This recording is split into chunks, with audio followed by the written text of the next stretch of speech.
The internet has changed the lives of everyone on the planet, keeping us connected and helping us achieve our dreams in ways that past generations never imagined.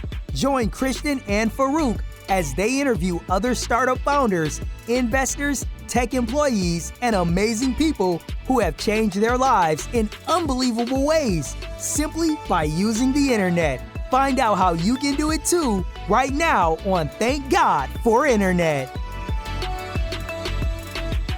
Hey, what's up? What's up? We're live with another episode of Thank God for Internet. Thank you for listening. It's Christian, your host. My co-host Farouk could not be here today. Today is his daughter's third birthday. So I know he's excited as his daughter leaves the terrible twos and into the terrific threes. Today we have a special episode. We have Carolyn Vo on the pod. Nice to meet you, Carolyn. Thank you for having me. Nice to meet you too. No, I'm excited about this one. Caroline is a member of the Extra Founder community as well. Usually really great people so far. We've had really good success with just the quality of guests who we're having through the Extra Founder platform. So Caroline, could you tell the people who you are and what you do? Absolutely. So hi, everyone. My name is Caroline Vo, and I'm the founder and CEO of OmFlow. OmFlow is a global community that inspires mindfulness, presence, and awareness through the practice of yoga and breath and body. And so OmFlow is live online, and it's a yoga studio that delivers real-time, unrecorded yoga practices. And we are working towards 24 hours a day. So 24 hours of unrecorded live mindfulness practice through yoga. Wow. So 24 hours. So this is one of the great things about the internet, right? This is one of the businesses that could not have existed 30 years ago, 40 years ago, right? This was, I guess, the endeavor similar to what Ted Turner did with news, you're doing with yoga, correct?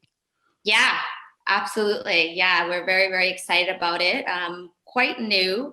But so much opportunity, so much potential for connection and just really utilizing technology to its best. Yeah, not for sure. Could you tell us when did you start the company? So I started it as a founder. The idea was incepted in February of 2019, and then it took me a few months. So May 2019 is when I officially, incorporated, did all of that paperwork. Yep. And then we launched our beta out to the market January 2nd, 2020. So this year. Wow. Yeah. So about 9 months, 8-9 months of getting everything ready for launch? Yeah. It was quite a bit of time. No, for sure. Now I can only imagine. Before we get into the company though, I want to know a little bit about you. Could you tell us just your background, how you got into the headspace of even creating this business?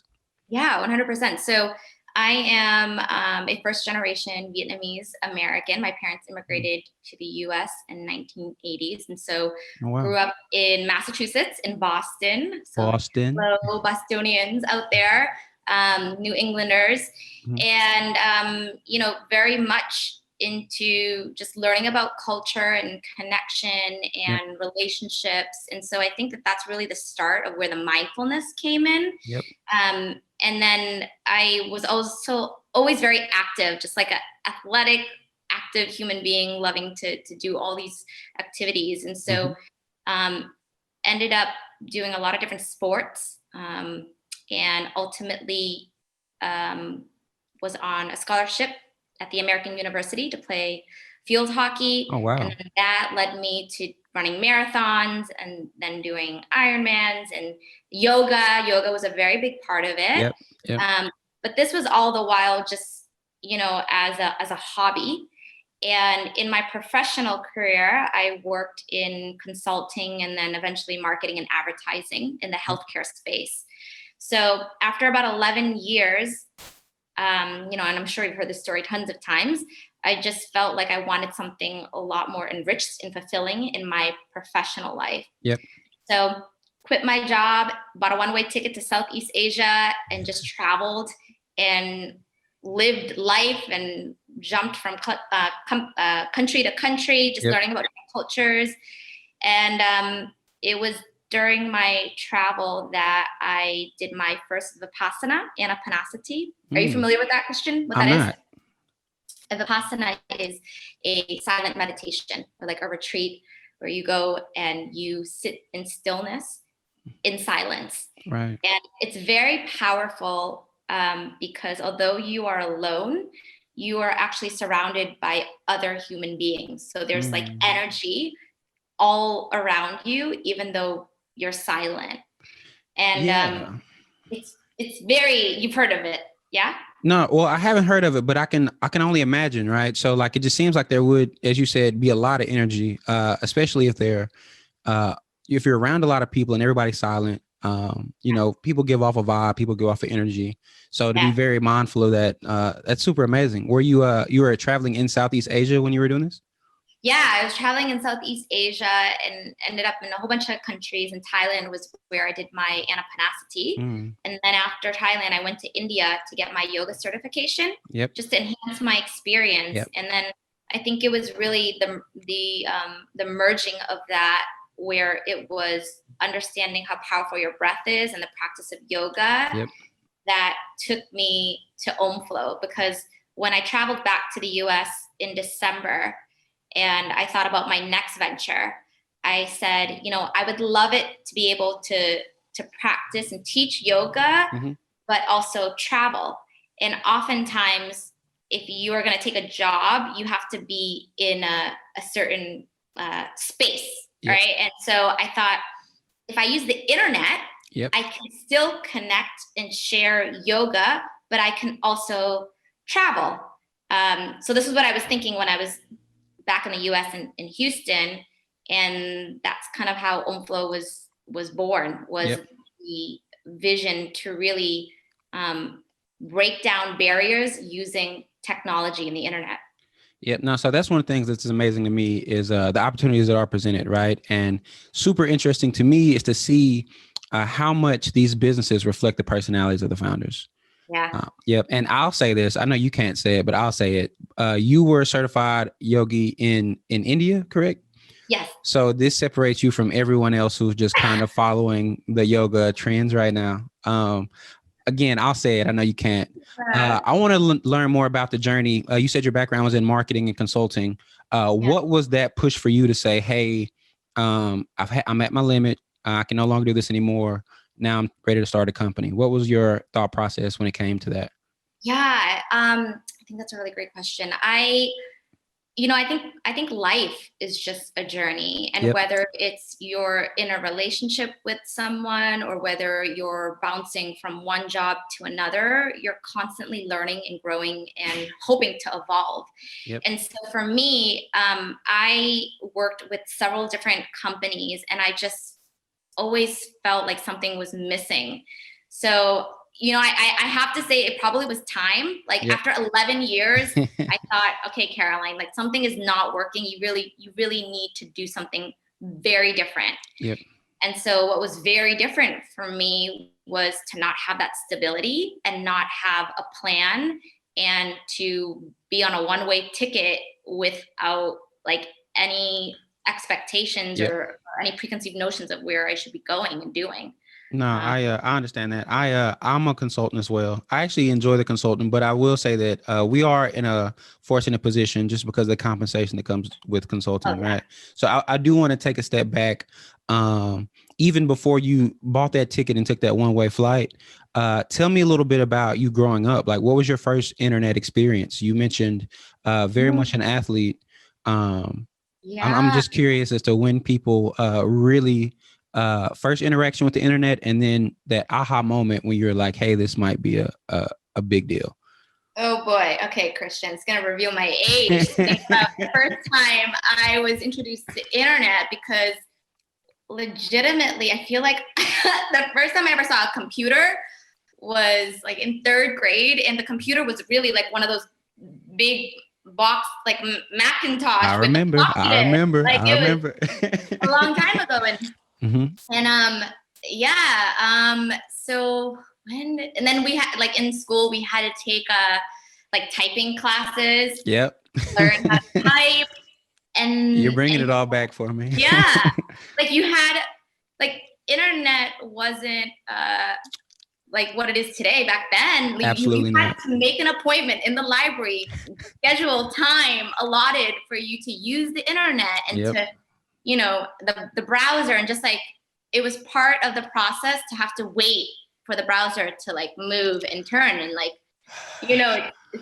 so gosh, it was a very long time ago. Maybe the Watertown Public Library was when I remember really seeing and using the internet, because my parents immigrated here, and they work really hard. They still work, but they work to provide enough for my brothers and I. And so when they were busy working, we either were in the library or we were doing like extracurricular activities. Mm-hmm. So yeah, the library was exciting for me because it did have the internet, and you can think about, oh, okay, like I'm gonna surf www. Back in the day, you had to type in. I remember that you couldn't before Google Chrome, right? Like you couldn't just. Yes.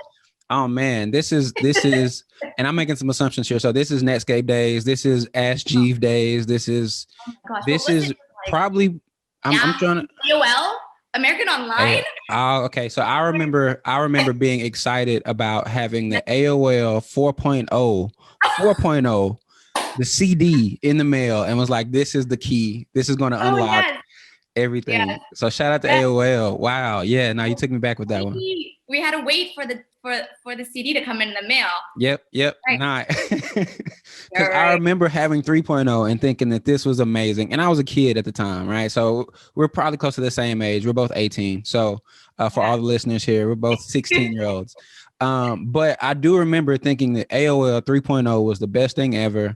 And then the AOL 4.0 disc came out, and it was like the CD, like an actual, not a floppy disk, but this was super futuristic technology. So now that's interesting. So, okay. Like many people who interface with the internet, I'm sure that the first time you did, it didn't click for you that this is going to be your opportunity to build $1 billion company, correct? No, not at all. And I just have to bring this up, but do you remember the days where you had to plug in the line, like you know what I'm talking about? So I still connect I'm still a little bit old school. I still connect my PlayStation to Ethernet, and we can do the wireless, but it just doesn't feel the same. But yeah, we're having a house built right now, and that's one of the things that I'm probably a stickler about is, hey, let's make sure that we still have jacks, because Chris is still a grandpa with some of the stuff. Yeah, I don't think that I would have ever imagined that I would be in this position back then, because even though you were able to talk to people, and it obviously wasn't as global as it is today. Like you talking to your friend that lives down the street was like huge and monumental. But today, and even with OmFlow, my teachers are located all over the world, so on a daily basis, I'm connecting with them from India and Australia, and I'm currently in Mexico right now. But I was just getting ready to say, I have zero idea of where you're at, and that's cool because we're here, right? Wait, where are you? So I'm currently located in Atlanta, Georgia, for the time being. Yep. Okay. The pandemic was weird for me because I think it just kind of doubled down my I guess belief in the internet, right? So I've always been my mother was a programmer, right? So I always thought that the internet was amazing. I made my first few dollars on the internet, right? Like I was running traffic in high school and college. But it felt as though it was only for internet people, right? So my mother's a teacher now. She now teaches private school. Grandmother definitely was not, quote unquote, an internet person. And as you know, in consulting, you work with all kinds of different companies. You work with all different types of people. And some of these people would be, quote unquote, internet people. But some clients would be, hey, we don't do FaceTime. We don't do Zoom meetings. We don't work remotely. We need you. It's still old school corporate America in some places. But the pandemic for me showed me that even the most resistant people are going to adopt to these Zoom calls, right? So I'm like, okay. There's definitely a barrier that, with the pandemic, I think it's broken it down a bit. But before, it's intimidation, right? Like, oh, how am I going to use the internet, or like Yep. what's out there, or there's too much out there that I don't Yep. know how to navigate. But I think what we've learned, or at least like for myself, is, the internet is full of resources and tools. Absolutely. And so even if you don't know something, you can use it to your advantage to learn. Now, deciding whether or not, this source is credible or not, that's a different Right. But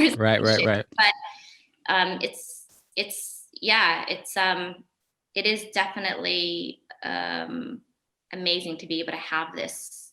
And we are very, I think, privileged, because Absolutely. not everyone has the internet. Yep. It's very easy and accessible for us, but very humbled by the fact that we have the ability to jump online and Yep.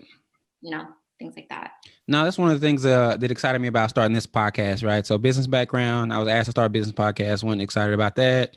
Marketing, dabbled in a few different industries. But I'm excited about watching these interviews in 5 years from now and 10 years from now, because this does feel like not even just as a country, but as a world, we're all kind of transitioning, right? The AOL, the whole thing behind that was getting America online. That's what AOL stood for the people out there who didn't know.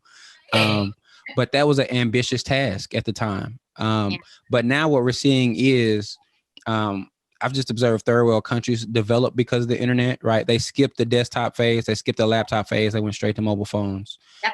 But they're still able to connect to the same internet in many cases. But no, I mean, what a time to be alive. Yeah, I agree. And I think it's so special. Like, even when I was in India, you're right. Like, a lot of homes, they don't have a desktop. And Yep. you see so many people with like mobile. Yep. So they're still able to connect with others through incredible platforms and social networks like Instagram and Yep. Facebook. And so, our hope with OmFlow is that we can be that for them in the space of mindfulness and Yep. yoga. So let me ask you this. Prior to starting OmFlow, would you have considered yourself a digital native?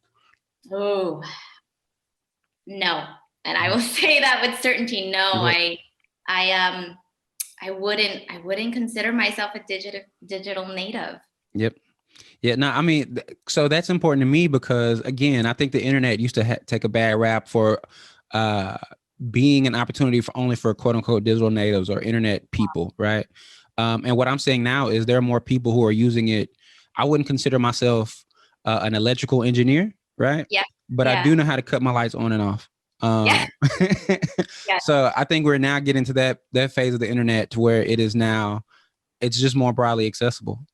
Yeah. Could you tell me about when you were starting OmFlow? How long was the idea in your head before you decided to pull the trigger on it? It probably was floating in my head for like 4 to 6 weeks. And then I thought, let me just take little baby steps and like see where these baby steps take me, because they're baby steps. So it's okay if I turn around, but then each baby step became a little bit bigger and bigger and bigger. And then, a year later, I have, or a year, I don't even know how long it's been. Right. When do we end? Yeah, October. I have, 15 incredible yoga teachers all over the world. And so that's amazing. I want to shout that out. And I'm just getting the vibe from you that you are a go-getter, right? So in your mind, it didn't take that long, but idea happens in your head. Inspiration comes to you amazingly, right? 6 weeks later, one-way ticket out of the country. Am I following the story right? So I was working at an agency in San Diego in April of 2018. And then I decided to quit. So I bought a one-way ticket, and then I traveled all of 2018. And then in February of 2019, after I had done my like exploration and discovery, that's when OmFlow was born. Okay. So some time to percolate, right? Like it's one of the things that's interesting to me. I even think about, so this is not the first company I started, Extra Founder, thank God for the internet. But I think about who I was when I started my first company. Like, I don't think I would have been in the position to start this company 10 years ago, right? Just because I know more. I think what you what you spoke to, that self-discovery process, right? Like I think that's a part of not only you searching for an idea, but an idea of finding a vessel, right? 100%. Yep. Yeah, Yep. definitely. I think, I've I've learned and I've grown so much, and being in this position as a founder, Mm-hmm. it's so, I mean, I'll say for me, I don't know others, I can't speak on others' behalf, but for Mm-hmm. me, I, because I was able to learn and grow into who I am as an individual, like Yep. my core and my center, it helps me navigate to building OmFlow. Yep. Because in this world that we live in, it's cutthroat. It's, people are going to try to push you down. People are going to try to sway your opinion of how you should be doing things. And so what's so important to me is that I remain authentic to who I am and what I believe in, because that is what's going to transcend into my business and my brand. Yep. And so I think, it's become very inspiring for me to meet so many amazing people that align and share the same values, because there are also a lot of people that don't align with what I believe in. And the truth of it is that that's okay. And I think this is so much of what OmFlow is grounded on, is that in life, living a fulfilled life doesn't mean being attached to certain outcomes, but being present and being whole and allowing things to flow, come and go. And so with OmFlow and this journey that I'm on, that's exactly kind of how I'm taking it. Learning and growing and remaining authentic to who I am, and finding others that align and share the same ethos and values, which I know isn't going to be everyone, but that's okay. Of course. So now that's super interesting story. So, all right. So 2019, you decide to incorporate OmFlow, correct? Yes. Okay. So what country are you in when you decide? Is this when you're still in Thailand? I am in Houston, Texas. So I go back to Texas December, and then like the holidays happen. Yep. And then the new year happens. And that's when, after the new year is when I was thinking about it. Cause I was like, okay, I want to go back and travel some more. Yep. But I also want to teach yoga. And then in February, the idea was, well, how can you travel? Because traveling, costs money, but still teach yoga and not have to stay in one place. Because that's oftentimes you get hired for a place, you got to sign a contract, you stay there for a year. And I thought there's got to be a better way to just live more freely.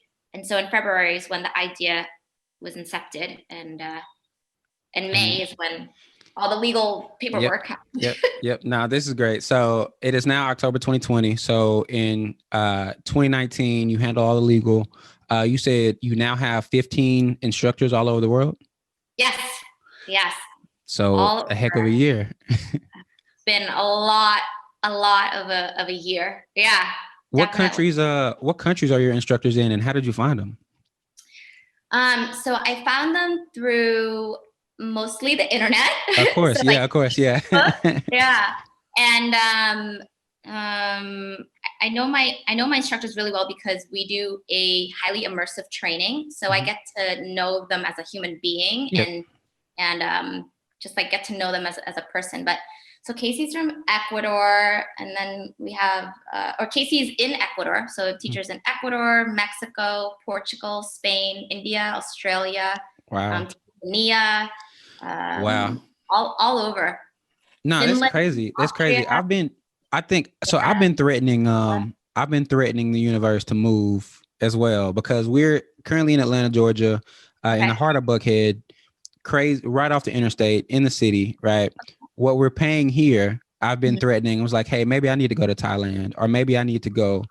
And the pandemic, for sure, with anybody who's fortunate enough to do remote work, opens that up. I've been seeing the exodus in New York City. I've been seeing the exodus in San Francisco of people who are saying, hey, San Francisco rents are way too much. Right. Let's go to Vegas. Let's go to, Montana. Right. But where are your customers? I'm assuming that are most of your customers US based, or do you have global students as well? I would say probably like half and half. Yep. Between Europe, Asia. So Europe and Asia is like 50%, and then USA is 50% of our customers. And I I think what is unique about OmFlow is that it's not just yoga, but it's about really connection. So even you and I, we have never met and we're online, we're on the internet, but there is definitely an energy that we're still exchanging. Of course. And so on OmFlow, many of our students join the practices for that connection with the teacher that they've never met in person. Nice. And it doesn't matter what time of the day it is, because let's say that they wake up at 2 a.m. and they're very anxious and their mind is going wild and they crave connection. And you can't really get connection from YouTube videos, because YouTube will talk back to you. And you can't really get connection from scrolling through social media, which a lot of times people do. But you jump on OmFlow and there's a teacher on the other side that's ready to greet you live. And there's also other students as well, because it's a group practice. Absolutely. And so you meet and you exchange energy through the internet in the comfort of your own home. No, you hit it. And this is just amazing to me. So like you said, you exchange energy on the internet. I think what you're doing is a great example of, it almost seems counterintuitive to what many people would think about the internet, right? A lot of people are saying, hey, get offline, you need to meet people, right? Like you can't, these are all strangers, you don't know, We were talking about the Macintosh computers before they're Macs. When they're Macintosh computers, the theory was, hey, don't talk to strangers on the internet. You don't know what's going on. Now there are, billion-dollar apps to where people are trying to talk to strangers online. But you seem to have taken it a step further. Obviously, you guys are offering yoga services, but at a deeper level, what you are offering is human connection and really relationships, right? I'm assuming if somebody enrolls in the course, do they get a different instructor every time? Or are they assigned an instructor? They are totally up to them. So our practices are per experience. So, our philosophy of OmFlow is very much about life, which is that life exists in this present moment. So it's neither about a past that you can't change or a future that is yet to come. And so a lot of people, when they live their life, they live their realm in either the past. So they're constantly thinking about like, why did I do this? What if I had sent this? Or they're thinking about the future. What's tomorrow going to look like? And with OmFlow, we are about the present moment. And so your practices are per experience. So there's no subscriptions, there's no memberships. You jump on and whomever you resonate with or whomever you want to practice with, you just connect with that teacher and then you join their studio and you practice live with them. No, again, I'm just blown away. And, I'll even take the fault to say that I might have, when I realized that you were a yoga studio, I maybe thought that you were a one-person yoga website, right?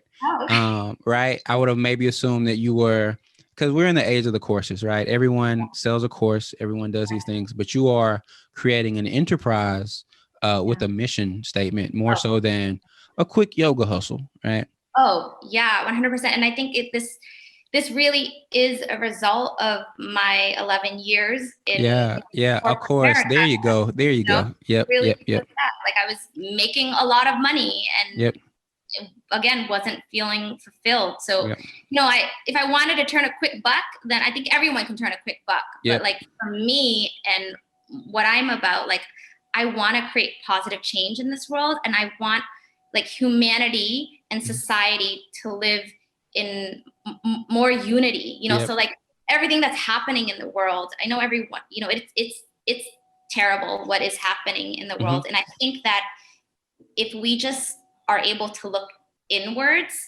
and we're able to treat ourselves well, and we're able to reflect on who we are as a person, then what will happen is we will project that positive energy outwards.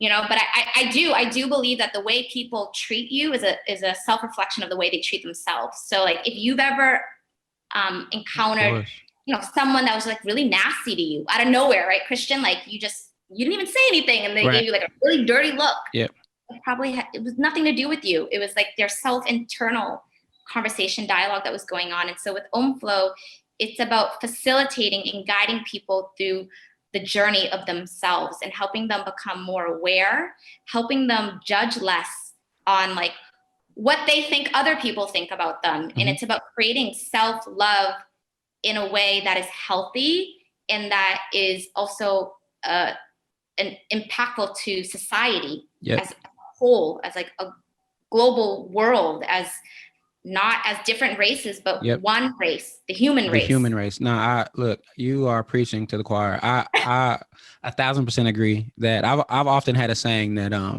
I've learned to not take things personally from people who don't know me personally, right? Right.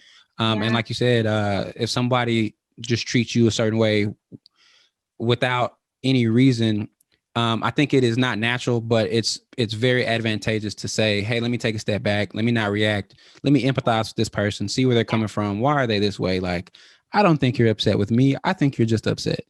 Right. So let me ask you this, and I think I might know the answer to it, but I want to hear your thoughts. What made you start an internet company versus opening a yoga studio in the States or opening a yoga studio abroad? I think it was, no, for sure. It's the ability to feel free, Yep. if that makes any sense. Yep. Like to feel unchained and unhandcuffed and being able to do what I want to do in the moment and live life in the moment. And so, you know, I mean, everyone's very different. For me, the idea of purchasing property and setting up a studio, and it just didn't sit well. Like I love to explore, I love to journey, I love to adventure, I love to try new things. And when you travel, you gain perspective and you gain so much life. And so that was why I decided that, you know, it's more than just opening up a yoga studio. Right. It's about living authentically, living inspired, and sharing that inspiration with other people in the world.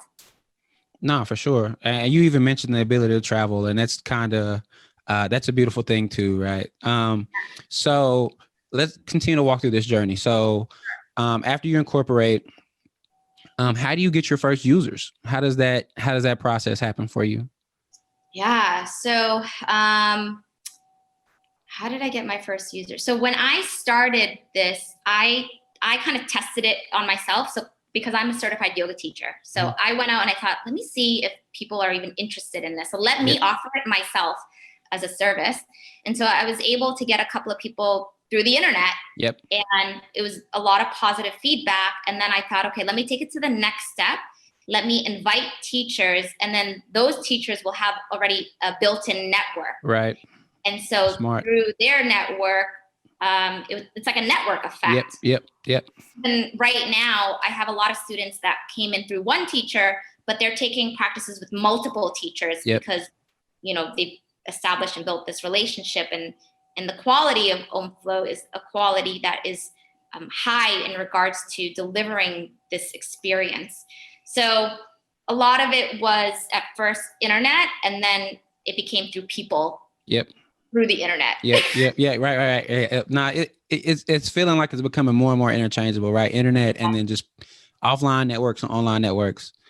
And you're giving me early Ted Turner vibes. Like you're giving me early CNN, right? The guy who is crazy enough to say, hey, I want to have a channel where the news is playing 24/7, right? Instead of just a news segment on ABC or instead of. So what was the ideation behind the 24/7 channel? Were there any businesses that inspired this or anything, any ideas that you could almost reference that you want to apply to your specific venture? Yeah, that's a good question. I would say that it had less to do about other businesses and it had more to do with our philosophy. Right. Which is, you know, again, like life is lived in the moment and it's lived live.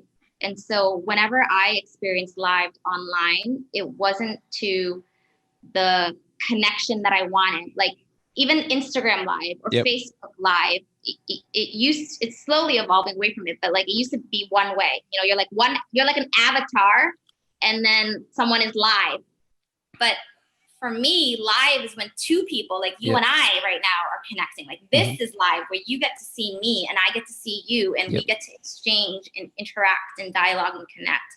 And so it was really that premise where I thought, I want to offer experiences for people to truly connect live and live 2 ways, 24 hours a day. So, okay. So 2 of the ideas that I think a lot about with Extra Founder, not just with our business, but with all the users on the site are MVP. right? How do you get a minimal viable product and product market fit? So I want to know, what was the first version of OmFlow? What did that look like for you? And when was the moment that you were like, okay, I might have something here? Yeah.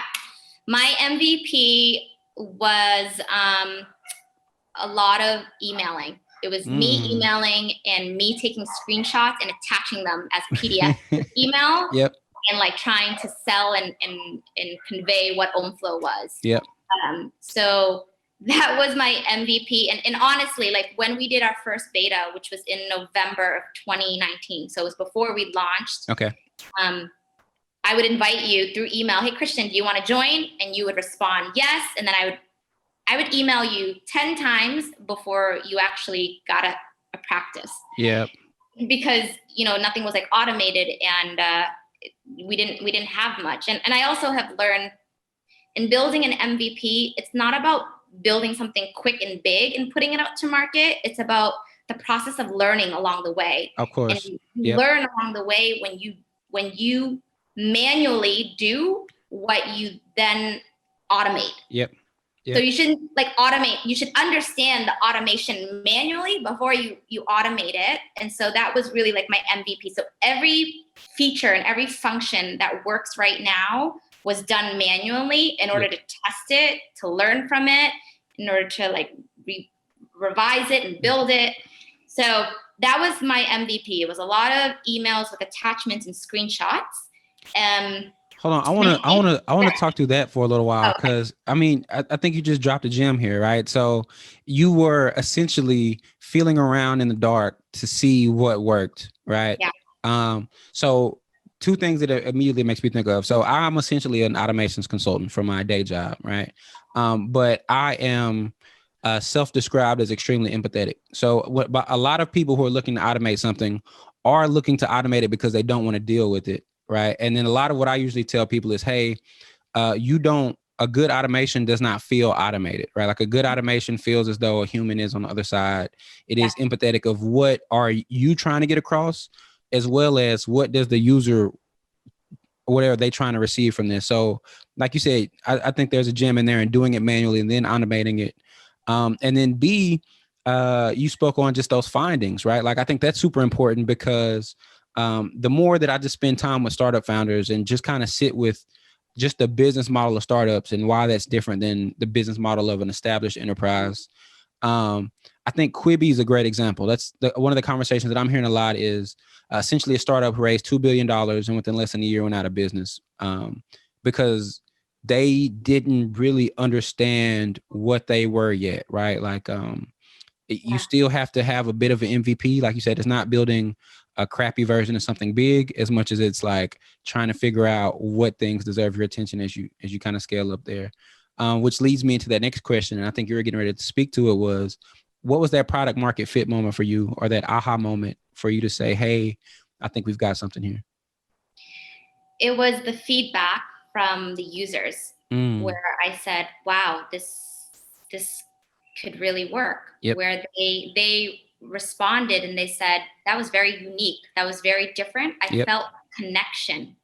And so them saying they felt connection was really me saying, okay, now I need to work to scale this. Yeah. And I'm still work in progress, of course. Of course. We just released version 2.0 on omflow.yoga. Congratulations. Thank you. But we are still learning and we're still growing. But really it was the aha moment, because the change that we want to make is, for me, for OmFlow, for the community, is at the person level. So when you get even one person that says, hey, you made a difference in my life, like right, that is when you say, let me see if I can like multiply this effect. Because if I can impact one person, well, one can multiply to 2, to 4, to 8, to 16, and can grow and grow and grow. And so, of course, right now I'm in the process of trying to find that formula, but it's there. It's there. I just need to uncover it. No, for sure. I think that's one of the things that we typically, that's one of the downsides of the internet. And I hesitate to admit that the internet has flaws. Yeah. But, especially as a marketer or any executive who's seeing a dashboard, right? You might see 1,500 opens and those numbers may not feel as big as these are 1,500 individual people who have their own journeys. And of course, as a marketer, you think about cohorts, right? You think about user personas, you think about how do you categorize these and almost put these in boxes so that you can repeat and, grow by 4% or 7%, more so than saying, hey, this one person, their life was actually changed and they're going to talk to people about it. I think being able to marry those two things is probably that sweet spot with building an internet business. Yeah, definitely. I definitely think it's that balance. And being able to recognize that balance is important. Yep. So not swinging one side or the other. Yep. No, that's the balance, right? This is the very balanced episode. So talk to me about so company formation as you're growing out. Has this been all bootstrapped? Do you have any investors? Have you been funding it through customers? Do you have free product, paid product? How are your as an entrepreneur? How's that journey been coming along for you? This journey, it is definitely a roller coaster. So it's bootstrapped. I am looking for investors, but it's primarily just been through sales. And again, for me, it's about learning. So, I think capital is essential to grow your business. But like you said, you don't want to just have so much money and then fail because you don't understand the foundation, or you don't can't just throw money at a problem. You have to really have that like that foundation. So for me right now, it was bootstrap. I'm in the phase of finding investors and potentially crowdfunding, but that's still in discussion. So any investors who are listening to this podcast, definitely make sure you reach out to Carolyn, respond to her emails if she's reaching out to you. This definitely feels special as a product. How do you think about scale? Like, what does the future of the company look like in the next, let's say, 12 months? Very short term, by the way. Yeah, that's very, very short term because I think our plan is like a 5-year plan. And we're only at version 2, one of our many phases, but we want to scale, we want to grow and invite more teachers to join the platform. That's from there's a couple of different channels and avenues which we're growing, but teacher base is one. So bringing in more teachers, training them, and having them share their practice with the world.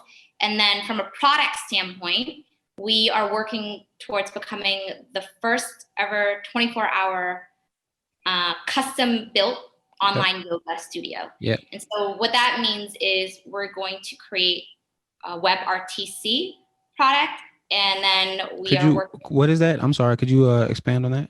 So web RTC is short for web real-time communication. And it's that's the consultant in you. It's the consultant. No, I get it. We got an ETL tool and we need to go.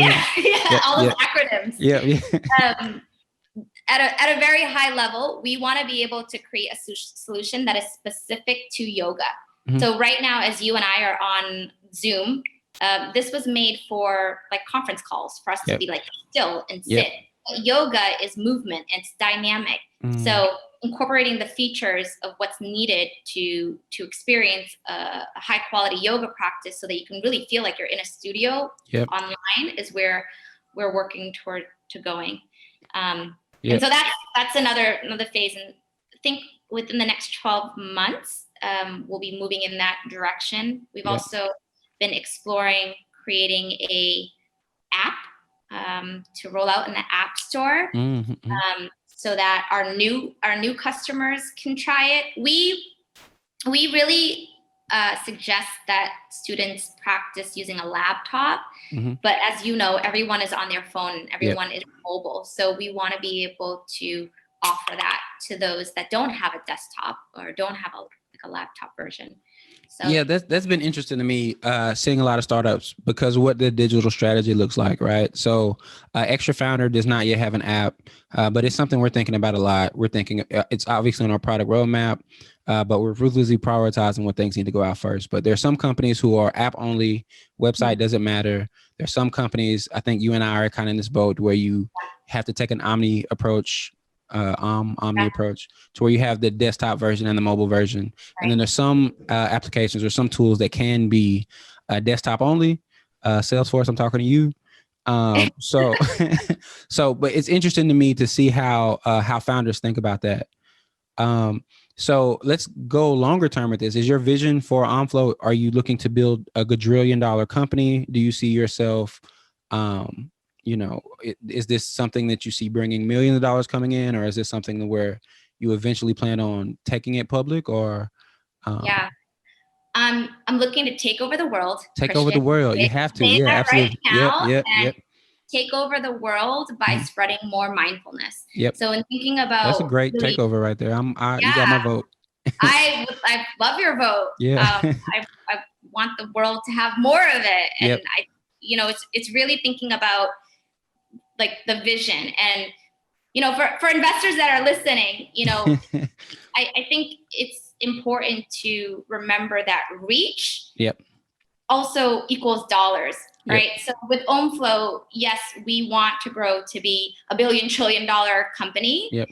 And we do that by our reach. Yep. So the more people that we can impact and positively affect, the more dollars it will bring you. Yep. Yep. But at the same time, there's a social component to it, which is our reach is not merely for like the physical fitness. Our reach is a lot deeper. It's about helping people inspire greater mindfulness in their life, so that when they go out into the world and they interact with other human beings, they are creating a rippling positive effect in the world. Like that is the vision in the mission of OmFlow, is really to spread more kindness and compassion and empathy.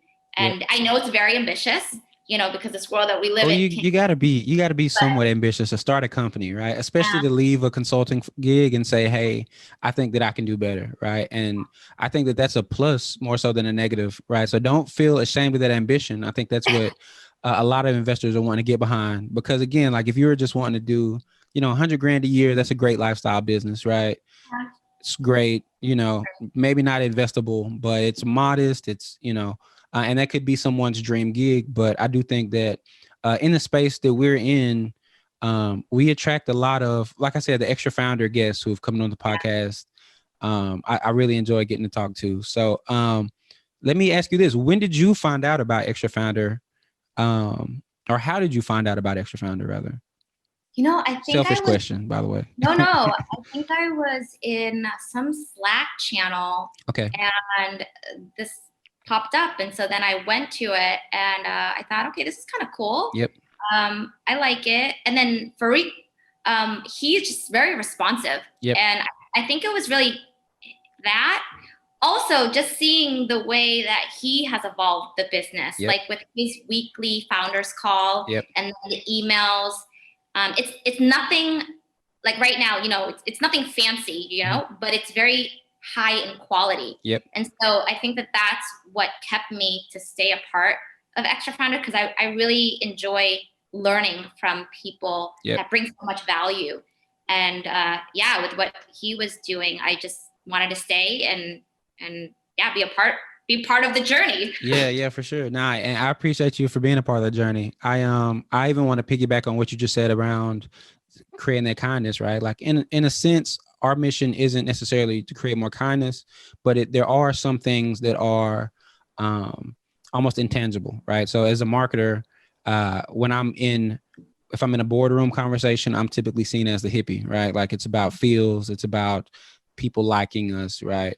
And those things can't always be quantified versus if I'm in a creative space or if I'm with other artists, then the conversation is I'm the cold-blooded capitalist, unfortunately, right? So, I think that balance is super duper important. And the example that I always use is, McDonald's has sold 1 billion hamburgers more, right?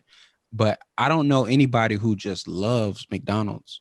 On the other hand, Chick-fil-A isn't even open on Sundays. And I just feel like they care about me as a person. And there isn't a metric to track that, right? Like, but I like them and they like me. So I think what I usually talk to people about just as a marketer or as a consultant is what you try to do is you have to have your customers get to a place to where they are essentially your tribe.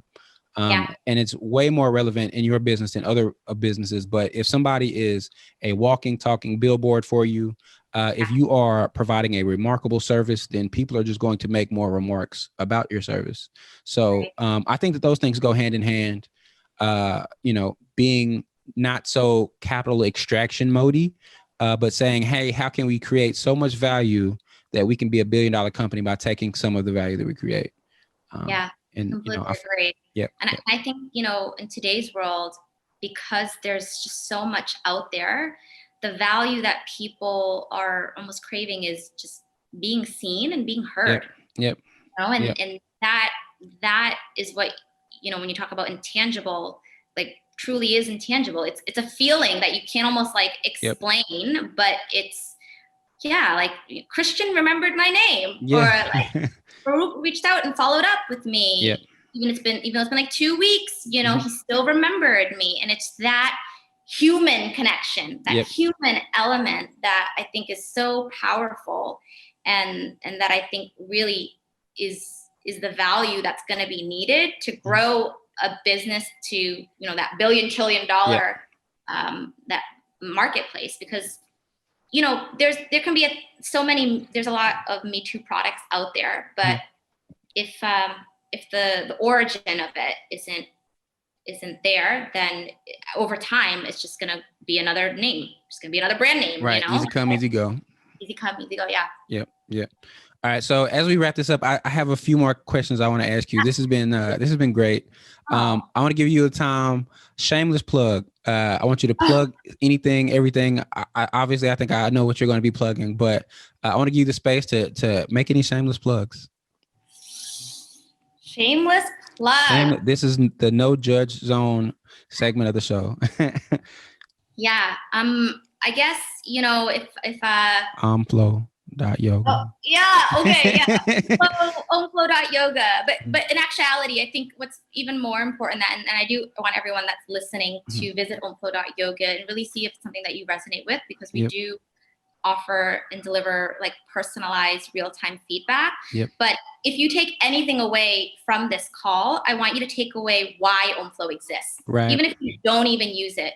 And why I created it is because I genuinely do believe that as a human race, we are positive, good people that can make a difference in each other's lives. Amen. And so I just want everyone that's listening to know that you are enough, and you are worthy. And, and also like the most powerful thing that I have learned during my anapanasati, which was the silent meditation, is that in life, there is nothing that's permanent.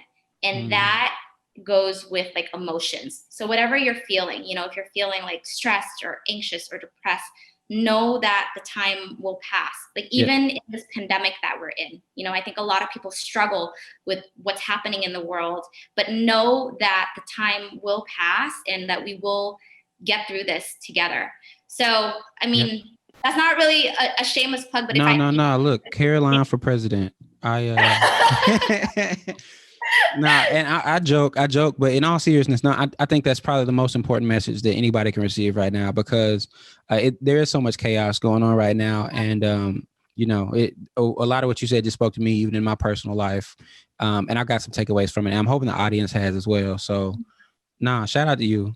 So one more. So, okay. Shameless plug. I want you to now shout out something or plug something that you have no direct affiliation with, something that you just think is just really cool online or in the world, or something that you just want to bring attention to. Something that I want to bring attention to. Seen any cool shows, any cool apps, any cool websites, anything that that really just has your attention as of late? Svelte. What's that? It's a new framework that I recently learned about from my interim CTO. Framework talk. Yeah, I'm not a developer. I don't know, but that's the last conversation that I had prior to coming to this. It's really intriguing, and I'm learning about the world where Yep. everybody is very, very generous, like with Yep. the code and sourcing, they Yep. open it up to the world. And Yep. so Svelte is something that I think is going to be really popular, really good. Could you talk about, and you said you're not a developer, but could you just talk to it? And I think this might actually resonate. The developers are probably already standing up and applauding, but for the people who are not developers, could you explain what that is? So I'm learning about it, but it's a framework that it's a JavaScript framework. I believe it is, and it was created by I think his name is Kevin something, maybe not Kevin, but he works for the New York Times. Oh, wow. And he just wanted to create something that was a lot easier for developers to code and use. And so I think that it's becoming like really popular, really big. And what I had learned from my developers that in the development world, everyone, it's not like the world like it was in the past where everyone is like, oh, this is proprietary and everyone needs secret and everything needs to hush. Like it's a generous world where people are like, here you go, I'm going to share this with you, see if you can create something amazing. Yep. So Svelte stands for something. It's SVELTE. So anybody listen to this, if you know what Svelte is, post it in the comments. Let us know. Explain it to us. This would be great. Yeah, but it's high tech. It's innovative. And so if you are listening and want to be a part of an amazing company, product, brand, like OmFlow.yoga. There's my shameless plug right there. Yep. Nah, that's cool. So any Svelte developers, holler at Caroline, and help make the world a better place. That's one of the things that I do enjoy about the tech space. It seems as though 2010, late 2000s, early 2010s, these, what do we call those? The teens, the 20 teens? Teens, the tweens, yeah. But tech was seen as that across the globe, right? Tech was seen as a force for good. Every founder who you spoke to was out to change the world and make the world a better place. And it seems as though in the past few years, the bigger companies in the tech space have not been having that reception with the general public, right? Like people are upset with the Amazons of the world. People are now upset with the Google of the world. But in my experience, being in the tech space, it's still a force to where everybody's trying to help everybody. One advancement or one framework is going to move forward the human race in a way that you may not have thought about. Any white paper, any content, any app, right? A lot of these dev tools that I'm seeing people make, I'm sorry about that. I'm seeing people make these dev tools, not necessarily get rich, but they're like, hey, I was working on this. It was shitty. I don't want people to have to go through this. So here you go. Yeah, it's a loving world that I'm learning from my developer. And I mean, that's a different story, but he was in, his name's Christoph Bauer. He was in Nepal. He was Shout out to Christoph. Yeah. And he, in Nepal, he was like in a very rural place. So there was like no water and like no internet. Mm-hmm. And so our journey is I said, hey, I don't have a lot of money, but if I pay for you to come to Mexico, like, will you help me develop the site? So he flew from Nepal. He's here in Mexico and we're working on this project together to create version 3. And so he's teaching me so much about the development world, but also, what he said is there is ethical social responsibility from a design standpoint as well. And so when you're coding and creating all of these things, there's an element of it where you want to be mindful and thoughtful in your design, not for the big bucks, but like ethically. Nah, you can definitely do good and be good at the same time. Yes. Yep. I know I said we were gonna wrap this up, and I won't take too much of your time, but I you brought something up. I just want to ask one more thing, and I'll let you go. I promise. No, I love talking to you. This is fun. So, how do you think about growing your team? Like, obviously, a lot of people are now being forced to think about remote work. Do you see this as something to where, as you build out a development team or a content team, are they going to be centralized, and your instructors are going to be global, or do you think about why not just leave your developer in Nepal, I think you said, rather than bringing him out to Mexico? Yeah.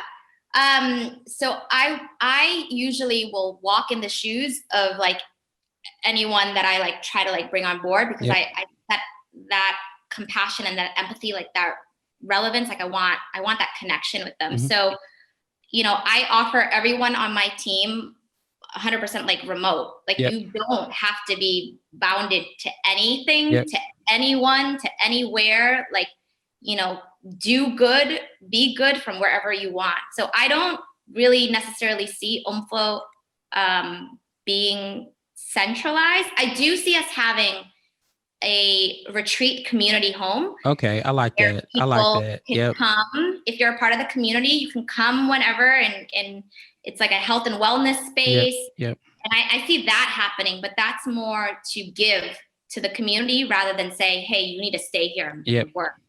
So now, it's an interesting time, especially as you grow. Just the fight for development talent has always been a fierce thing, right? Everybody's trying to compete with Google for engineers, right? But it's become a topic around what does the future of work look like? And you're living it out, right? Like you're at a consulting firm, and for some reason they didn't scratch the itch, right? So, you know, more people in this digital economy are not just wanting money, but they're wanting to feel fulfilled. They're wanting to feel like they're filling out their mission, but also, you know, do I have to go to the office? You know, like it's some perks. So it's super duper interesting to hear how you think about that. And I wish you nothing but success. But anybody who is a developer or let me ask you this: what teacher or an OmFlow student? Right. What do you? What roles do you see you adding to the team as you grow out? You've already mentioned development. You've already mentioned yoga instructor. Like, what other roles or capacities? Or let's even talk extra founder. What other skills could be traded to help you guys reach that next level? Yeah, I would love marketing support, human resources, training support, community management support. I mean, I would love copywriters, art directors, editorial. Like, if you have them, just bring them my way. But you know, awesome people. That's like whenever teachers apply, there's an application process and there's a application question, and it's my screening question. And the question that I ask everyone to respond to is, you know, what inspires you to share your practice and your energy with others? Right. And it's very interesting to put that question out there because sometimes. Could you ask that question one more time? Yeah, the question, the filtering screening question is, what inspires you to share your practice and energy with others? Right. And it's very revealing because sometimes I'll get an influx of, well, I used to, you know this guru and I have 3 million Instagram followers, and you know, it's what I'm self-serving for. Yeah, I'm probing for the vulnerability. Like I'm probing for the human part of you. And that's really the makeup of OmFlow. So like our community, all of our vendor partners, all of our teachers that I currently work with now, like that is the core and the link between all of us is that you know, we really do care about doing good for the world and then being good for the world. No, for sure. Now, again, like I said, I think company culture isn't going to be a problem for your business because, again, you are very forward thinking with how you're building the business as well as the type of business that you are building. These B words are catching me up right now. Blah, blah, blah. But very forward thinking in that. And, you know, I think the future of work is going to be that. You're going to have more people who are going to have to pay their bills, of course, but are more interested in what would they consider their life's work, or what would they consider their mission, or,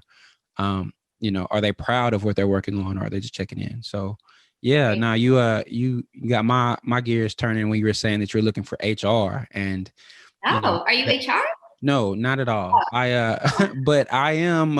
I do think about hiring a lot, right? So background is more in marketing, design, operations. But with you specifically, as you think about building out a remote company, I've been almost at a fault of me been thinking of remote nationally, right? So somebody's in Montana, somebody's in Utah, somebody's in Florida. But as you think about HR specifically, by having employees in different countries, I have no idea how that works. So I think that you could be an advantage, for compensation reason, right? Cost of living is different. So you could find some arbitrage there.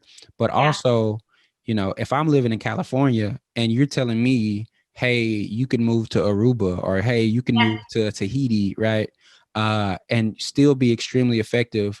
Yeah. It just seems like a HR dream perk of saying, we have money and we can pay you sometimes, but we also have lifestyle, and Yeah. you can love your work. So Lifestyle is really, really big. And I'll say that with my recruitment process, like from an HR standpoint, just because I feel like I've been to so many interviews with so many companies when I was in the corporate world. And so I know all the questions that they ask, but I've learned what the real important questions are. And so, or at least for me, what I believe the real important questions are is you really want to probe not to learn just about the skill set, but about the qualities and the characteristics of that person. Yep. Because when you learn, how are they going to push through challenges, or how are they going to respond in this manner, it really reveals whether it's going to be a short-term relationship or if it's a long-term relationship.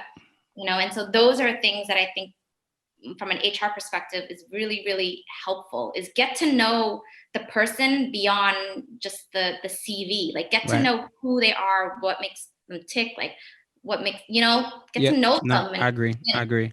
Now, so I'm currently employed at Slalom Consulting. Shout out to Slalom. But joining the firm, it was a 4 or 5 point interview process. Okay. And I was extremely frustrated. Like after the third interview, I'm like, okay, like I don't know, because again, I hadn't received an offer letter yet. Everybody loves me. It's like, oh, you're great. Interview somebody else. Oh, you're great. Interview somebody else. Oh, you're great. So it was frustrating for me until on the other side of that wall, got the offer letter, joined the company. Everybody who I worked with at Slalom are some of the greatest people in their chosen fields. And it feels like it's cliche, but it does feel like a big family. It does feel like people actually enjoy working there. It feels like people actually enjoy the people who they get to talk to. But because they were so intentional about selecting a certain type of person, are very intentional in making sure that you're not only qualified to do the work, but how are you going to fit culturally with the other, thousands of employees at Slalom? And then that's really been one of the in my opinion, one of the superpowers as delivery. If I have any questions with the client, if I don't have the answer, I don't only have Google as a resource, which is a great resource, but I can reach out to the Slalom network, and everybody's helpful. Everybody wants to help. Everybody loves their work. Everybody understands that, you're not just a consultant, you're a human who is consulting. So, right. It's that intangible that you talk about, right? Like you're being seen and you're being heard and you're being valued for like Christian Brown. Like you're valued for you, not just someone that works. We need somebody who can do an implementation. Let's just hire some. Yeah, for sure. Sure.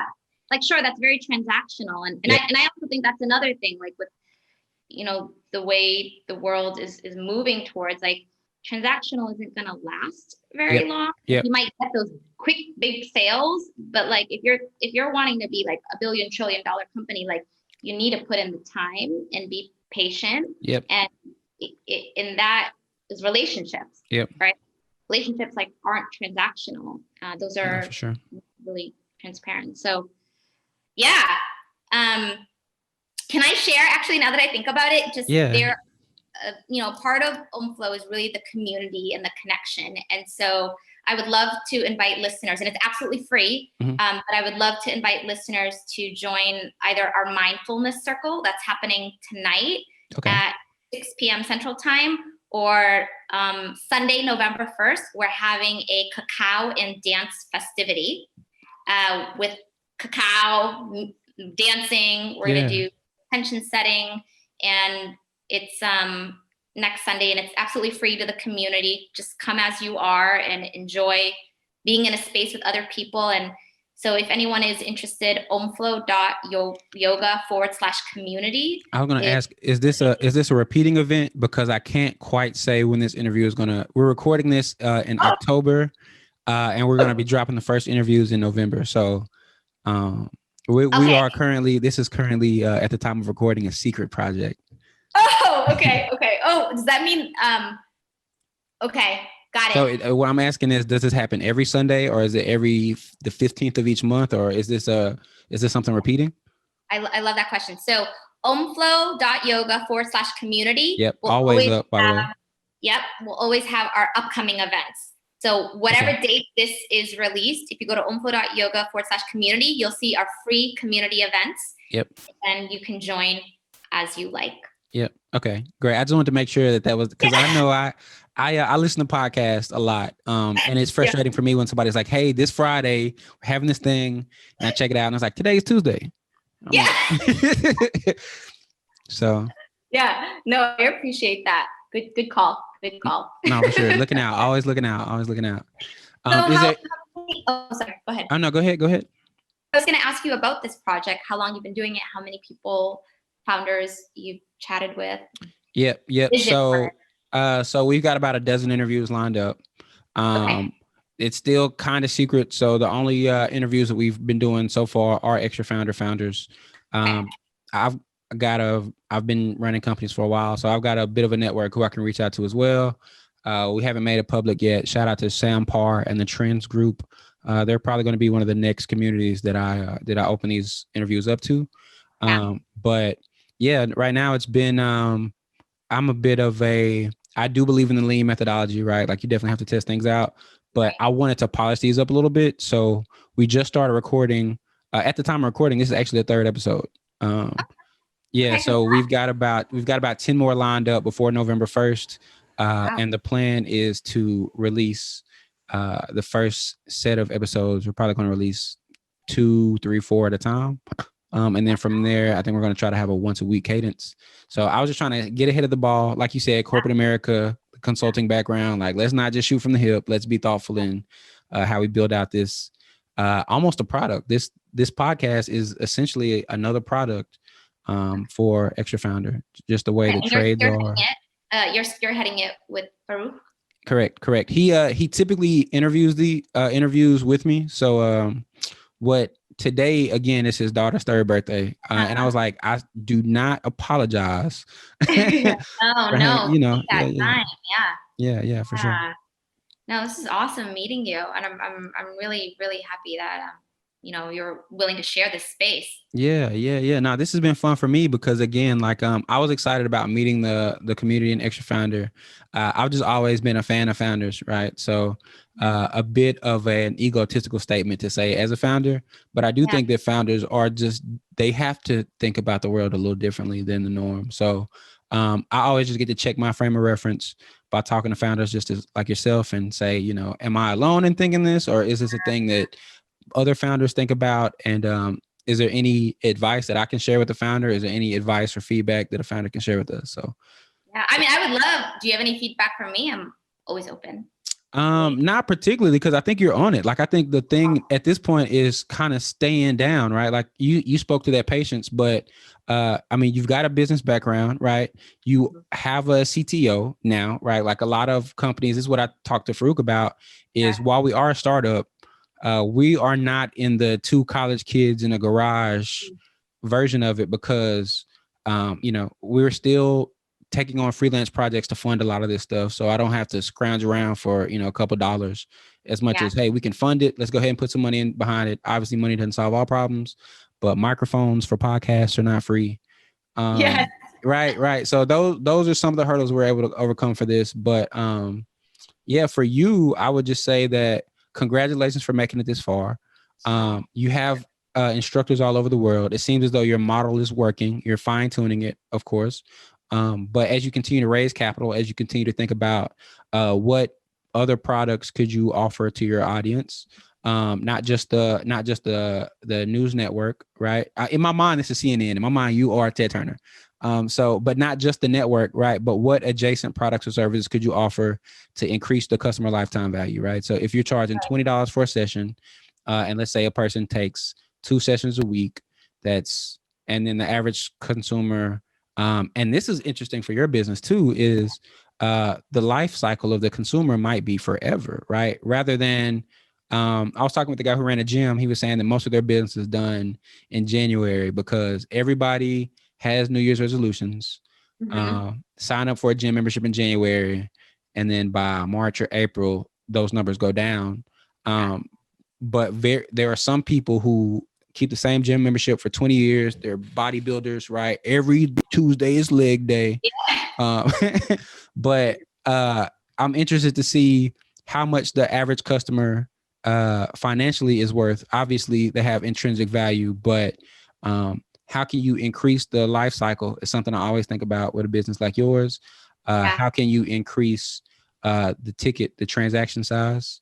Right. And how many ways are there to transact? Can they only take a course, or can they buy a 99-cent, I don't know, ebook, or a $25 t-shirt, or, Peloton has the machines, and they have the courses, but they also sell weights. They also sell yoga mats. They also sell all these other things to get a couple, another $20, $30 out of each customer. Yeah, no, that's great advice. And that's something definitely to consider. I think what is unique about us is because we are built on relationships. Yep. There's so many different ways that we can expand into it. Yep. And every teacher brings unique perspective and unique experience. Like, so, one of my teachers, Jenny Louise, she is a author of children's books. And so she writes yoga books for little kids. And, some of our customers, they are children. So, there's an avenue right there. And another one of my teachers is starting Best Case Lifestyle, where it's about how can you live your best life. And so there's programs there. So I think it sounds like a store, right? So I can't really get into the details too much, but Farouk and I are working on a project to really kind of streamline those transactions. But we're also thinking about how to close the loop in the tool that we're building. And it seems like a store makes sense for us, right? So just like a swag shop. And the idea isn't necessarily that we're going to make $1 billion selling t-shirts, as much as how can you monetize the activity that comes along with somebody wearing your logo on their chest, or saying, I identify with this brand, so I want to wear something that represents the brand, because the brand represents who I am. So it sounds like, a store might be something as well for people who do want to buy a children's book, or something as simple as a yoga mat. Do they have a yoga mat, or do they just want to get into yoga? Do you have a yoga mat that you recommend? Maybe it's white labeled, maybe it's just a third party affiliate relationship, but it seems like there are a few opportunities there to deepen the financial relationship with the customer, but to also just double down on your brand. That doesn't, you're not changing tires for an extra $20, right? Like, it's not just money for money's sake, but what makes sense as far as the business brand.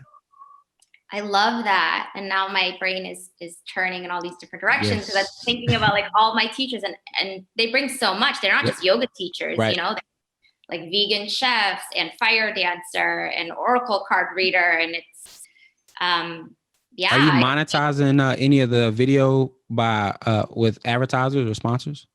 No, we haven't. We aren't there. We just launched our paid media like a couple of days ago. So by paid media, you mean like sponsored ads, right? Just to grow and increase awareness.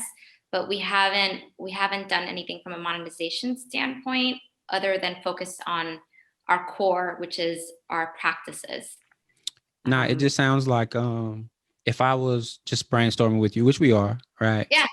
It sounds like based on the core mission of making the world a better place, right?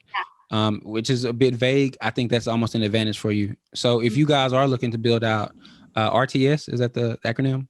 WebRTC. WebRTC. See, so if you guys are building out that tool, then I think about what are other verticals that you guys get into that make sense. Because again, if you are the CNN of this space, if you are the Ted Turner, Ted Turner didn't just have CNN as much as, TBS is Turner Broadcasting Systems, and TNT is Turner Network Television, so if you were to have let's say a bodybuilding channel on the network, or if you were to have a health and wellness, all these things that are adjacent to yoga, and you could with investment capital, of course, build out that network and then have an ad network on top of that network. So I just knew somebody who was over all digital ads at CNN for a while. So yeah, I mean, there are needs for these things, and that could be an additional way to not have to charge customers to see the content. Got it. Yeah. This is great, Christian. Yeah, for sure. I love it. Look, I joke with Farouk, but the idea of joining Extra Founder, it just made the most sense. So like I've consulted, I don't know how many businesses, I don't know how many marketing projects I've taken on, but Extra Founder seemed like a perfect fit for me because I could do this all day. Like I'm genuinely interested in businesses that people are building. And for me, it's lip service, right? Like Slalom sells my time for X $100 per hour, but I get to hang out for free. So I'm like, hey, let me spew some of that out for free. But I'm not tasked with doing it. Like when I run an agency, if I give you this plan, it's like, okay, Chris, that sounds great. Now do it. It's like, oh, well. But nah, I mean, these just seem like the opportunities that make the most sense from my end around what you guys can do, because yoga could be one channel on the network, but then you know, what are you eating, right? Like if you start talking about nutrition, and if you have a 24/7 network that's maybe food related or spirituality, or if I want to get my biceps bigger, right? Like, you know, yeah. Yeah. I love that. Do you guys ever, prioritizing is always so important, right? And making sure that high value. Literally had this conversation yesterday. Yep. Yeah, because you always hear a lot of people saying, "Oh, I'm so busy," but as an entrepreneur, understanding, is your busy like high value work or like low value work? I hate busy work, and then I would almost say that one of my superpowers, and I actually want to ask you that, like, what would you say your superpower is? But I think one of my superpowers is the ability to prioritize, because at any given time, I always have several things going on. So it gets to the point of how I think about it is tasks that have to be done at a certain time, right? And tasks that have to be done by a certain time. So if this has to be done, today's conversation had to be done at 3:00 on Saturday. So that was that. But then there are certain things that have to be done by 3:00. So I could do it now, and I could maybe punt it to tomorrow, but like, you know, so that's kind of how I think about it. And then just ruthlessly prioritize around what is the most impactful thing that I can be doing right now, which is one side of it. But some things aren't necessarily impactful, but it has to be done by tomorrow. So right. It's so important. And then you're like, oh my gosh, there's how many hours left in the day? Like, where did the day go? It's like, I didn't want to show this on camera, but this is right. Like you, yeah. But it's also like we love this. Like, yeah, for sure. We love it. Like, it makes us happy. I mean, it just, and even if tomorrow, like, things fell apart, we would still be so grateful for like the experience of it. And I think that's so important, because if you're just after the money and you're just after like, let me get final product, then it's not going to take you, I don't believe, very, very far. You know, like, you have to have a deeper connection to why you're doing what you're doing, and loving every moment of it. Like, for me, is why I'm doing it. Like, I learn every single minute, even like through our interaction in this call, like I'm learning and I'm growing, and that is really rewarding for me. And it's just like, I feel alive. Right. I feel alive when I'm in this, but it's not easy for sure. But no, for sure. No, so I'll even tell a quick story, right? So while I was in college, freshman year of college, I was on the football team at Mississippi State. I took 19 credit hours. I was on the Dean's Advisory Board. And then and I was at every party, right? Let's be honest, right? So, but that took a lot of time. And then it was hard to manage. So I ended up leaving the football team, which takes a lot of time to be an SEC athlete. As you know, look who I'm talking to, right? But what I did after that, just had my grandfather in my ear was saying, hey, you can't be up there not doing nothing. That's a bum. I was like, well, I'm kind of in college. That's a thing, right? So he essentially talked me into getting a job.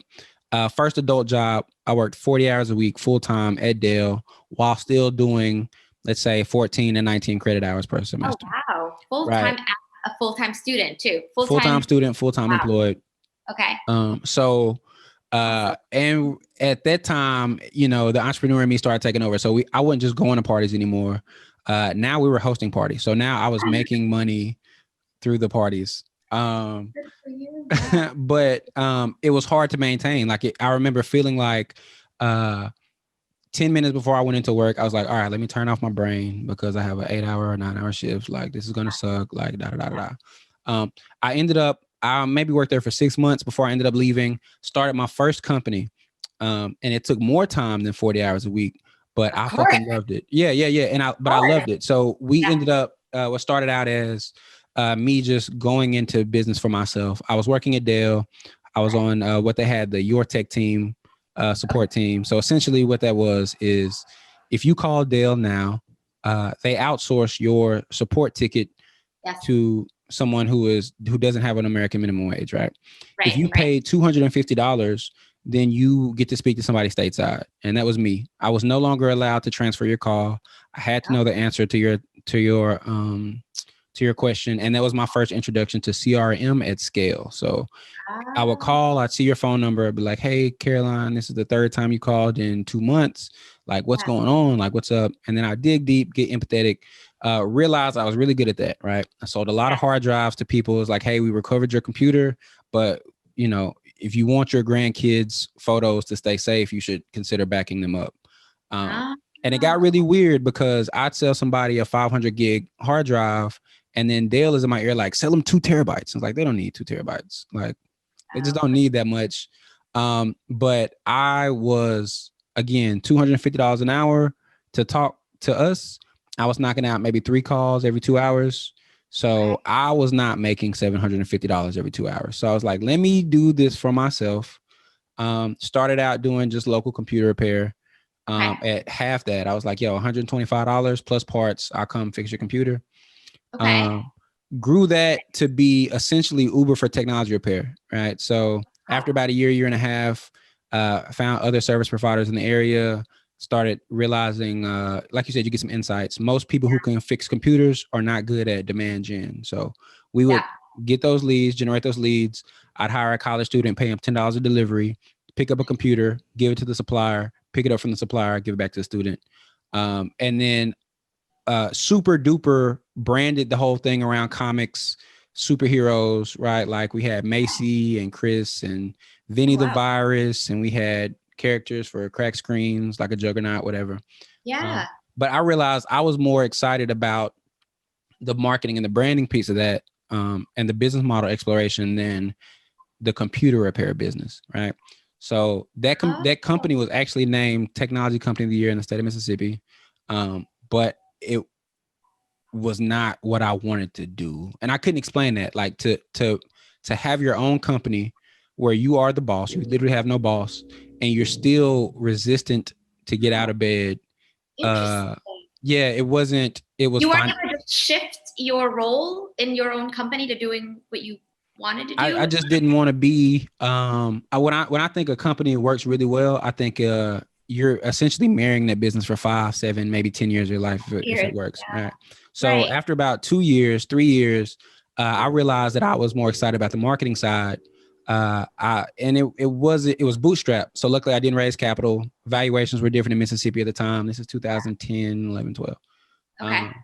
So ended up selling the company and joining an advertising agency as the creative director because they were excited about what I was doing there. And then and then from there it took off for me. So I went down that whole story to say that if you have to love what you're doing as an entrepreneur, because you're going to be spending all of your time obsessing about this. Like I have, when I'm asleep at night, I think about like the features. Like that's why I'm able to prioritize. I'm just like, okay, like we can wait a month before we implement this, or I'm just like, no, this is literally keeping me up at night. Like we have to launch this thing, or we have to correct this bug, or we have to reply to this email because he emailed me a week ago and I need to But I think what I learned from that was you can learn a lot about somebody by the company that they build, right? So with you, OmFlow seems like a very natural extension of who you are and what your journey has been. And entrepreneurship, another reason I like it is it holds you accountable like nothing else. Like, if you're in corporate America, you can blame everybody else. Like I didn't get promoted because this guy doesn't like me, or we have But running a company forces you to say, okay, let me be more disciplined. Let me get more structured. Let me organize my time better. Let me work on my communication skills, right? Like aggressively looking to improve yourself because Oh, that's 100%. Yeah, you yeah. really in this role, like you are so humbled because Right. that's the only way that you are going to learn and grow is when Yep. you humble yourself and you open yourself to learning and growing rather than like, like when you work for someone, sometimes you have to put on that facade of like, I know this, I Of know course. that, I can do this, I have the answer to everything. Yep. Otherwise, your boss is going to like rain down your neck. But like as a founder, it's okay to say, you know what, I don't know this. Yep. I'm gonna find out. I'm gonna find a solution. But it is it's a very learning and growing role to be in, and it's sort of like there are so many times where things are so hard, but it would be harder not to be a part of it than to be a part of it. Yep. To let it go, and so. No, I joke with my wife a lot about how this running companies has given me the superhuman ability to deal with stress because, you might think that something is an issue until you take a step back. Yeah. It's like, hey, look, stuff's always on fire. Look, be calm. Let's find the fire extinguisher. Let's put it out. Yeah. Rather than like everybody's natural reaction is to like, oh, it's a fire, and it's like, hey, that doesn't help anything. Let's just remain calm. Let's figure this out. If like we don't know what the fire extinguisher is, let's figure it out where one is, or should we get some water? Like all these things, because to be a founder, especially once you scale beyond just yourself, you mentioned you have multiple instructors, you have a CTO, you're looking to grow the team. Essentially, the buck stops with you, right? Like everybody. I would joke about this at the agency. I was like, nobody comes in my office to hang out, and I was like, I think I'm a pretty cool guy. Like everybody comes to me to say, hey, this person is broken, or hey, this is why I didn't meet my mark, or hey, we need to, my computer is not connected to the printer. All right. Like, so everybody's coming to me with problems. And then so I have to not only be able to manage my own psychology and solve my own problems, but you are tasked with essentially removing all the issues from everyone else that's stopping them from doing their work. So, oh my gosh. Yep. Yeah, 100%. When you were asking me earlier about like my superpower, I had to like think about it. But like, I feel like, people, it really is a superpower for you to be able to like motivate and inspire and be compassionate. But at the same time, you need to have standards and you need to be like guide them, because it's your business. But then there's like people's emotions. And so you want to be empathetic, but then it's like you need to earn the revenue and make the dollar. And so it's a big like you're playing everything. You're playing a therapist and a coach and a best friend. But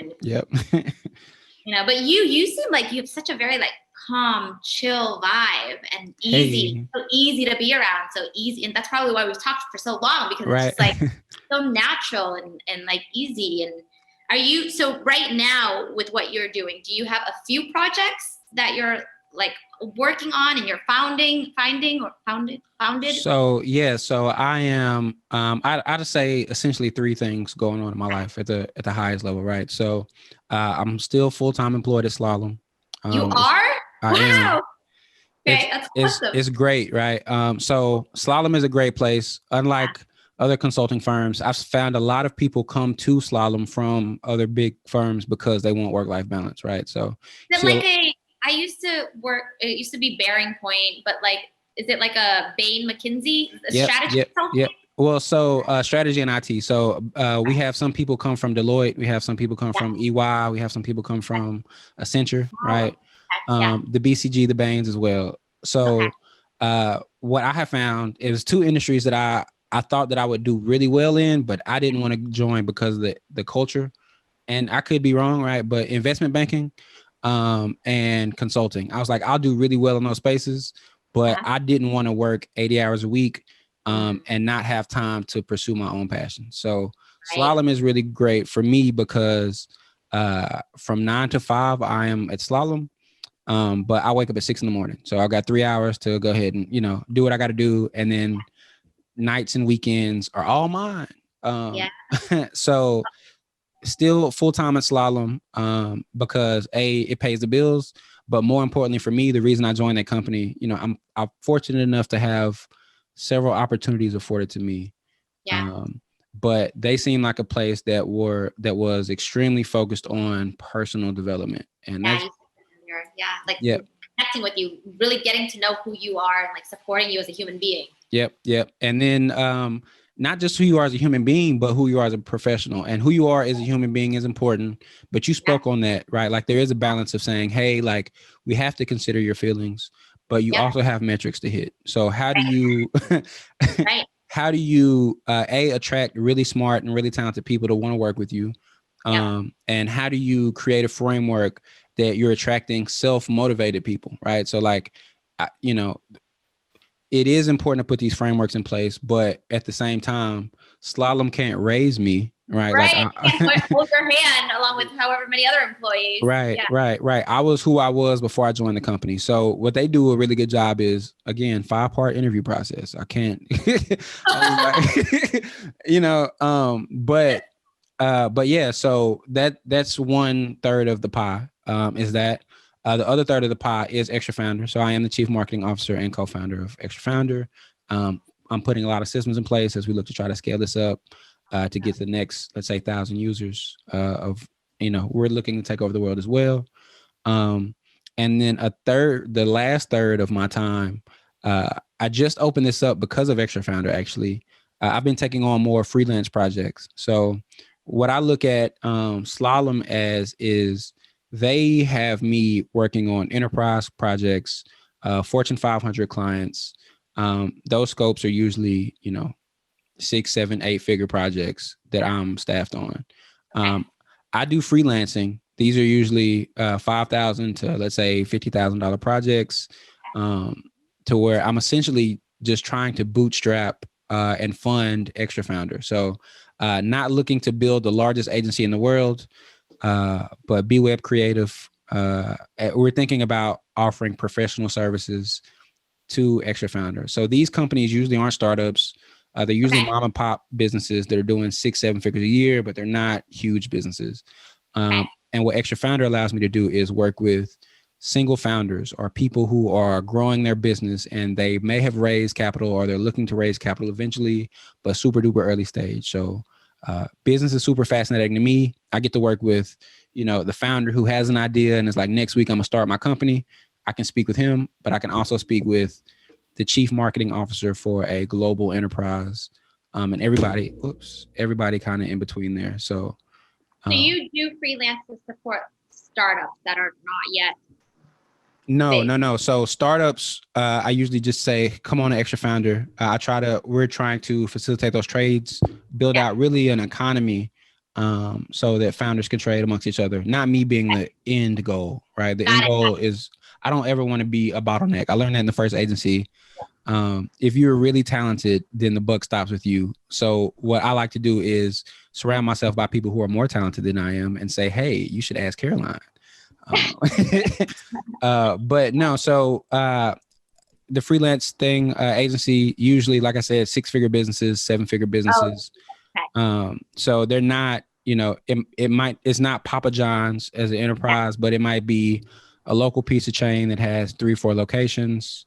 They want to do some marketing work, $10,000, $15,000. I'm all yours for 2 months. And then we're just using that. I'm wanting to be the first $50,000 that goes into Extra Founder. So that's the only reason that I'm available for hire at this point. Wow, that's a lot. And you're married. And I'm married. Oh, do you have any children? No children. Okay. So I had somebody put this advice in my head a few years ago. I was and still am considering a career in investment or investing. Or as an investor? As an investor. So prior to joining Extra Founder, I was actually opening the agency up so that I could qualify to be an accredited investor, right? So you have to do $250,000 a year in annual revenue. So I was like, okay, between my salary and let's make a couple extra dollars as the agency, now I can qualify as an accredited investor and get more involved in syndicates, syndicating deals. I got a network. I was looking to raise some capital. Wow. What kind of investment are you interested in?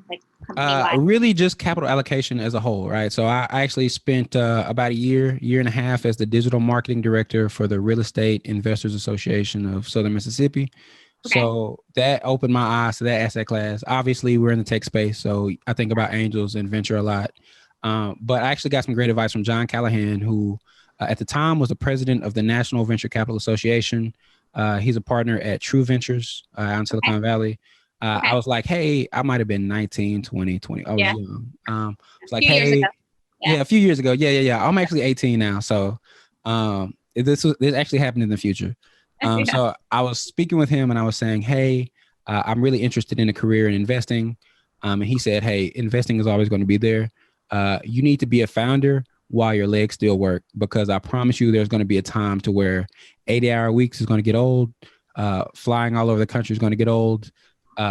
Staying in cheap hotels is going to get old. But while you're still young, while you're still able to have, while you're still able to live off of ramen, essentially ramen and coffee, shoot your shots, operate as an operator. And then once you get a few gray hairs in your head, then your role is really just supporting the people who are ambitious enough to build the businesses. So that's kind of how I've been thinking about it is, it's like, run while your legs still work. Right. And then as soon as they don't, this when you put your feet up. Yeah. You coach those that can run. Right. So right. Yep. So, I think Extra Founder is great for me because I get to play both of those roles, right? Like I'm actually building a business, but I spend a lot of time talking with founders, trying to share advice. I might not be able to put any financial capital behind the business, but I'm hoping that we can turn Extra Founder into really a fundraising engine for businesses who A, hit their MVP, B, found that product market fit. And then once those two check marks have been made, check boxes have been checked. Then I like to be able to offer a deal flow to these early stage investors and say, hey, Caroline's great. We're seeing her on the platform. We're seeing her actively trading. We're seeing her actively make updates. She's now at this scale. She's looking to raise 500,000. She's looking to raise $1.5 million. I want to make the intro for you too. And then you can see the progress from, ideation to MVP to product market fit to she's been on the podcast. And use Extra Founder as that platform for those intros. So then would there be a section on Extra Founders for like investors or community members to like keep those are some of the things we're thinking about right now, because not everybody on Extra Founder is looking to trade, right? So there are some people on Extra Founder now who are saying, if I weren't an insane person, right, I could say, hey, I'm a digital marketing consultant. I've worked with startups and Fortune 500 companies, and I am willing to offer 2 hours a week of marketing advice. I don't want anything in return because I'm gainfully employed, and but I'll be willing to contribute to the community. And then we have other people, and we're working through this, who are more inclined to receive trades, but they don't want to offer trades, right? So like if I'm a developer and a designer, if I can do front end and back end, and I'm like, hey, I need more help on the back end. And it's like, well, I don't want to offer front end or back end, but I want to figure out how I can bring somebody else on who is a founder, who understands not just outsource development, but somebody who understands the whole MVP process. We're working through all of that. So the vision for Extra Founder, I guess the shorter term would be to have successful entrepreneurs who can offer some mentorship, just kind of hang out, share some thought leadership, people who are aspiring to grow their businesses, investors, reporters, all these players in the startup ecosystem, and try to organize some serendipity there. Now, is that going to happen in the next 6 to 12 months, you think? I think some early stages are definitely going to happen within the next 6 months. Our timeline, our roadmap for the next 3 months is really more around trade. Quite honestly, I'll even say it on the podcast. One of the reasons that we launched the podcast so early was that it gives us an opportunity to not only engage with the users and get some feedback, but also showcase how talented of a community we have, but then reach out to some investors before we looking to raise capital and say, hey, let's talk. Talk to us about entrepreneurship and investing in general. Speak to our community. And then from an investor perspective, how would you quantify Extra Founder as an investment? So Interesting. Because one thing I was thinking of, and this is as a user of Extra Founders, I would love the ability to connect more with the other founders, but in more of like a structured manner. So like right now it's a lot of chat and going back and forth, but like even doing like a few people just getting together and just practicing pitches with one another and like getting feedback from each other and like being in the investor, wearing the investor hat.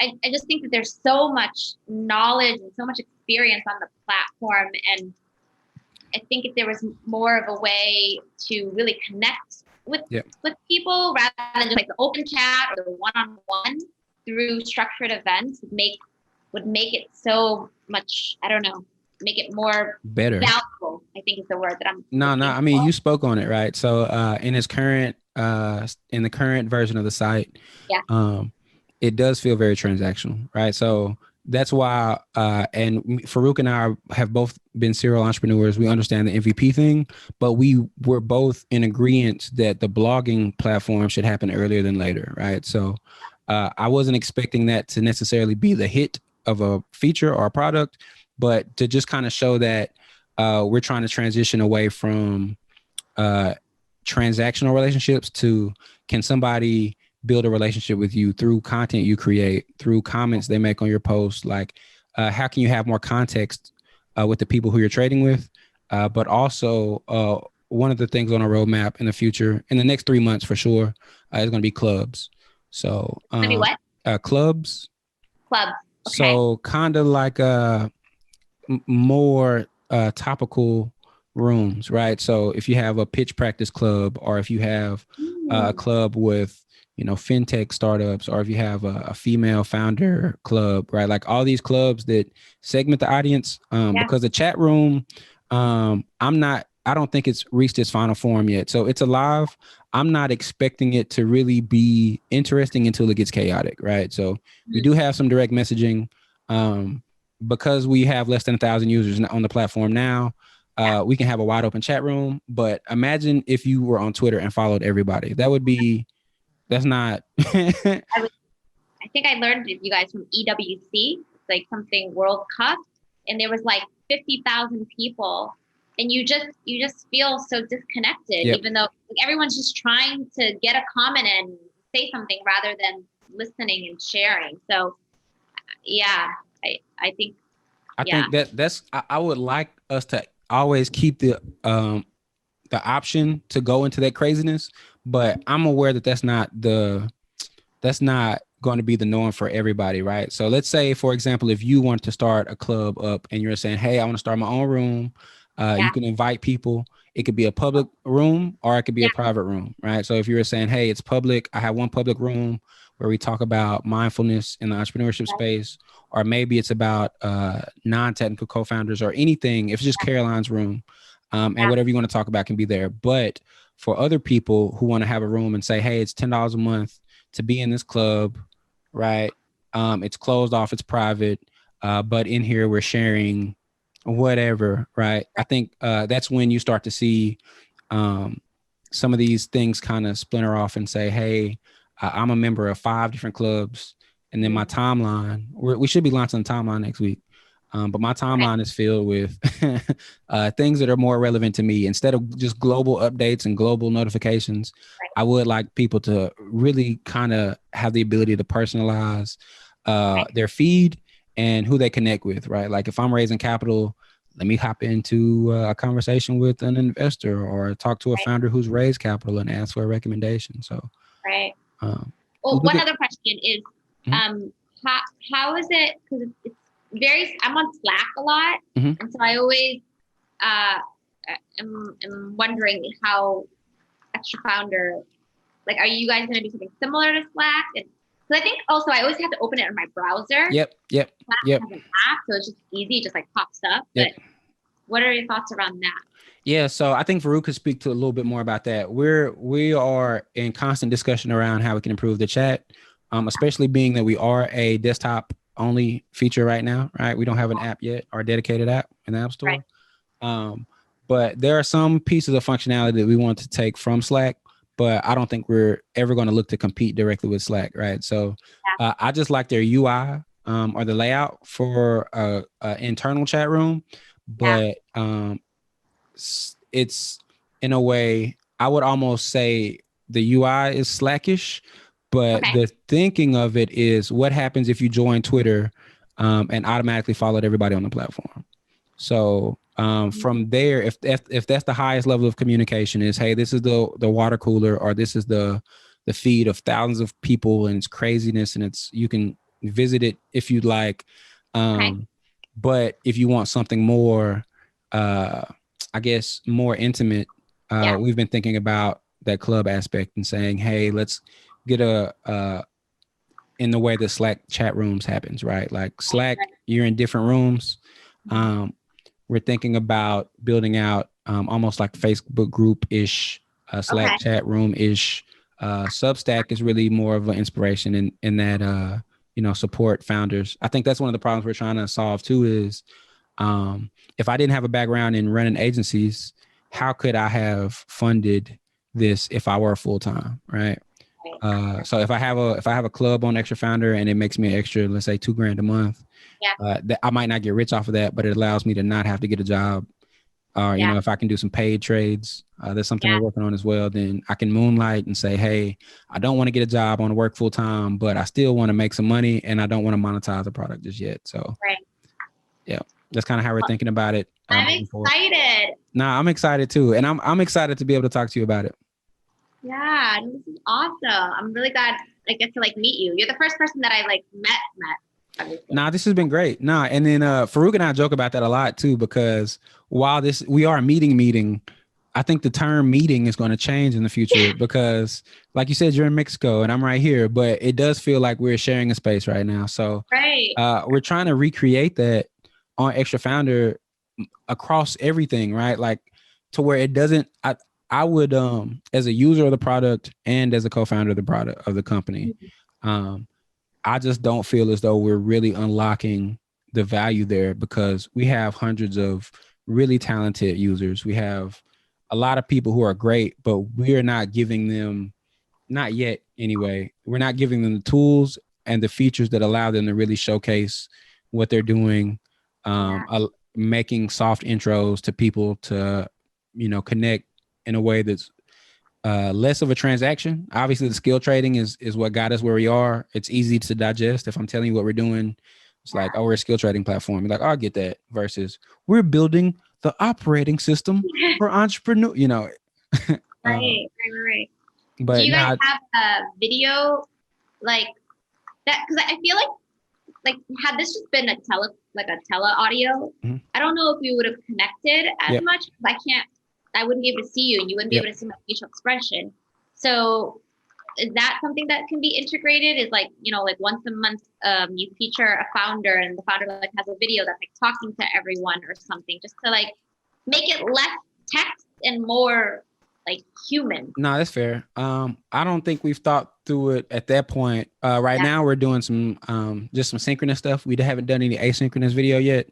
So we do have that founder call. But everything we're doing right now is a bit of an experiment. So we started the founder call and it feels as though it's going sideways, right? So it's not bad enough for us to cancel it because we're still getting people come to it, but it's not like, oh, we have 10,000 people in the Zoom call. We have to think. So we're in that balance of good enough to stay, but not good enough to be our breakout product. So I'm happy to join. I think the times that you guys had it, I was a part of YC. That's what it was. That's what we were talking through is so Pioneer had a call at the same time. YC had a call. Farouk was a part of GSV Labs. I think they're now called something else. So the time, because we are a global community, has been really weird. And we're thinking about, or the podcast being one of them, an opportunity to say, hey, when can we connect with founders on their own time? And then again, this is great content for the audience. By the way, I do appreciate everyone who is still tuned in. still there. Yeah. But now, very selfishly, I wanted to get to know the community. I wanted to introduce myself to the community. And I want to showcase the fact that we don't just have, 200 random people. We have some real rock stars on the platform. I mean, yeah, this is, yeah, for sure. Oh, awesome. No, thank you so much. Yeah, I'm definitely need to check. YC Star School is over, so I definitely will check it So out. And you were a part of YC? I was a part of their startup school, so they created something separate Yep. from YC for I think I was actually on one of those Michael Siegel calls. It was no, it wasn't. It was they had it weekly for 4 weeks. It was like a type of a thing, but I always enjoy going to them just to see how they structure the format of the meeting, because even if you do get people to attend, you want to make sure that they're engaged like the whole time. And so being engaged just doesn't mean that you have someone on screen and people talk, but you have to facilitate and create a space. And so it was interesting, my experience a part of that, but I'll definitely join one of the weekly calls. And there's no pressure. It's no pressure. What I mean, I'd love to have you join. I'm not saying don't join, but one of the things that I'm looking to do as a marketer is really, and I think being in marketing for as long as I have makes you weird after a while, right? Like you just want to people watch. Like, I don't want to push you in a certain direction as much as half of the marketer in me is, demand generation, right? And saying, hey, go check out this new thing, go look at it. But that's promotion. Like, there's only one side of it. The other side is like, hey, just be a fly on the wall, see what features people go to. How do people think about these things? And let's build in a way that's not intrusive to them, to where it doesn't feel as though they're being, my wife jokes about this too, because we'll talk about ice cream and then all of a sudden she's getting ice cream ads on her timeline. And I'm like, they're definitely listening, but you can't say. Talk about it verbally, or like talk it through like text and chat? I think it's both now, right? Like she'll joke, and then she hasn't been able to prove that, but she has a theory. She's like, look, watch this. Spoons. I need some spoons. And she's like, I'm gonna get some spoon ads. And, I don't think it's gotten that intrusive, really. I think that's the word, intrusive, but I do think it's a fine line in observation and observing versus as a scientist, right? Like as a sociologist or as an anthropologist, right? Like really trying to understand what people want. And instead of, I think a lot of founders get caught in this, is they are trying to push, they're trying to build what they want people to have rather than seeing what people want and then building it. So, I'm not pushing you to join the call. If you do, it's open. I'd love to have you on there. But we are more so trying to serve the community than direct the community. Yeah. No, I love that. And so you and Farouk are part of every Wednesday? Yep. Every Wednesday. I'm not always able to make it because, again, time conflicts. Again, I am still fully employed. The whole time. And you're doing this. And my husband. And you've got your third job. Nah, look, it's a blessing. Like, thank God for the internet, right? Like, but no, I mean, while I am doing all these things, and on paper, like my to-do list, you see a lot of things checked off for sure. But I'm at home, so I am. The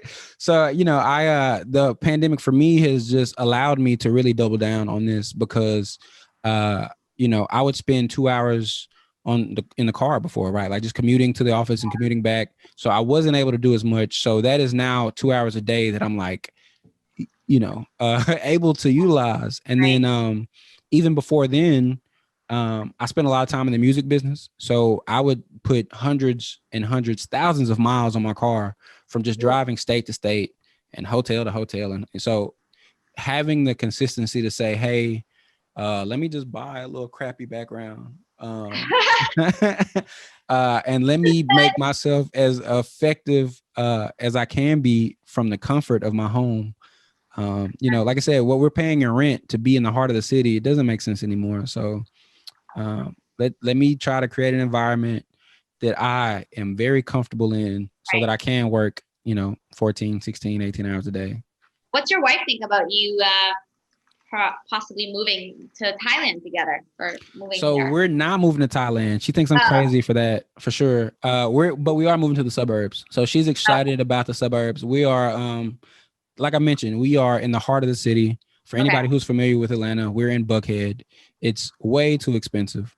So what we're paying in rent for a 2-bedroom apartment here, nice apartment, sure, luxury, but it's still small. We're having a house built about 45 minutes outside of the city. So same price, right? It's wild. I have friends who are paying $3,000, $4,000 a month for 1-bedroom and 2-bedroom apartments in San Francisco.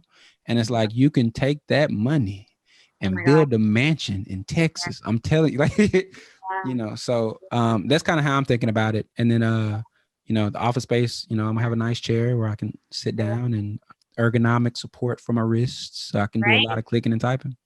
Yeah. And it's like, honestly, I'm not in San Francisco or anything like that, but like, I don't think you need to necessarily be there to do work now that we're so connected digitally, like online. Like, you can be comfortable in your own home and tired and still get a lot of work done. Yep. No, I think especially in the IT space, like our firm has seen, I think I've actually been more productive, honestly. So like, and to a fault, I have to check myself, right? But it feels like I'm almost kind of like, I don't know if I'm working from home or if I'm homing from work sometimes. But it feels as though I'm doing more clicking and typing because I can just like roll out of bed and get on my computer and then go back and make breakfast and then get back on the computer and then do all my, so it doesn't feel like, I think the first 3 weeks or the first 3 months of quarantine rather, just destroyed my morning routine. Like I wake up, brush my teeth, get clothes, get out the house, So then it came in to wake up, compute, then brush your teeth, then get a little coffee, then, and so it became, I'm able to just, I'm always online. Like I've always joked about being always online, but like. No, you're always, So yeah, that's kind of, it's, great. I'm fortunate enough to be able to like the projects that I'm working on and I enjoy it, but I couldn't imagine spending this much time working if I didn't like any of it. Like, oh my gosh.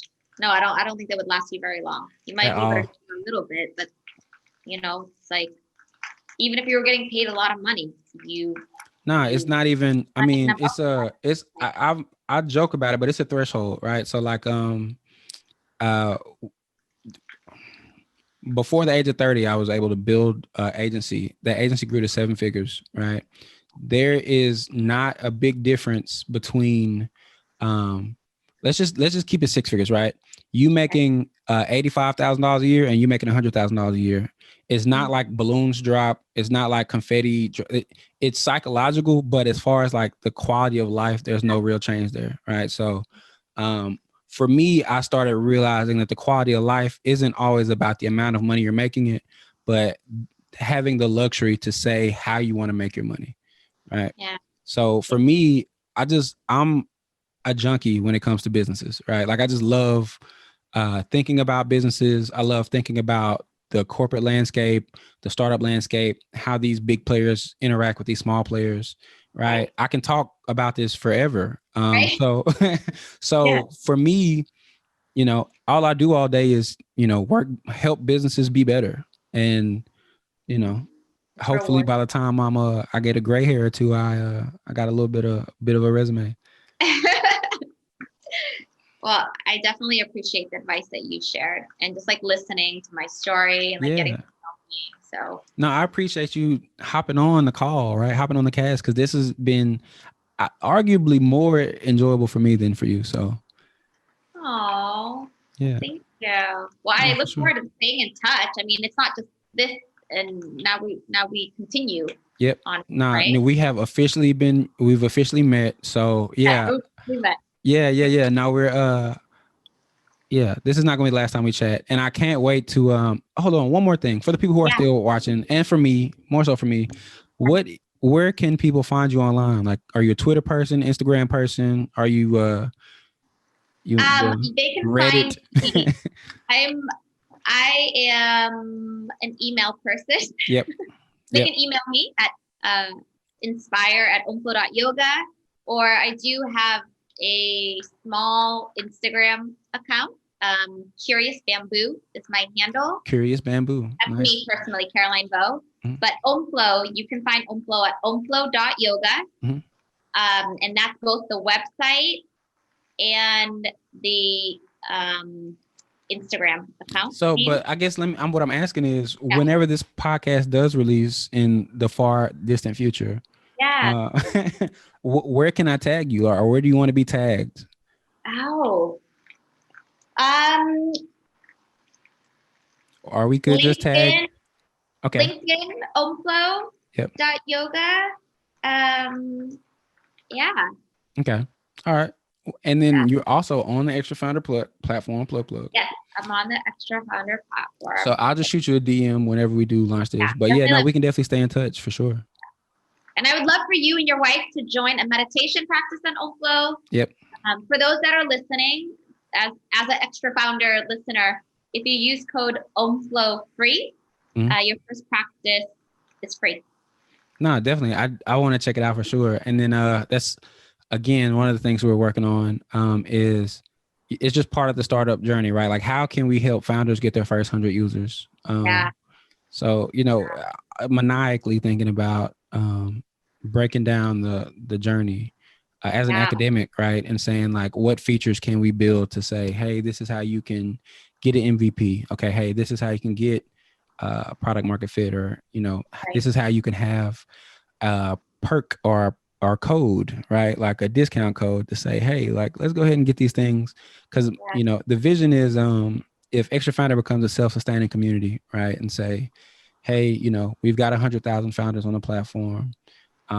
We can get you your first 200 users, right? Like, hey, you've got so many people who are marketers, or so many people who are engineers, or so many people who really who you can relate to, right? Like I think the thing about founders, the bad thing about founders is also the good thing about founders, because we are typically so unique, right? We're all individual snowflakes. We're all like, we're one of a kind. It can often feel like nobody can relate to you, or nobody really understands. But I think that we are definitely a different archetype for sure. But we have there's somebody out there who understands acutely what it is you're going through, and I'm just really passionate about connecting these founders and helping them. I love that. Yeah, I'm looking forward to meeting more Extra founders on the platform. Now, I'm sure a lot of people will reach out to you as soon as we post this interview, which is why I'm trying to figure out how they can tag you. But what they can do is they can go to extrafounder.com, they can join, and they can find Caroline. Yep.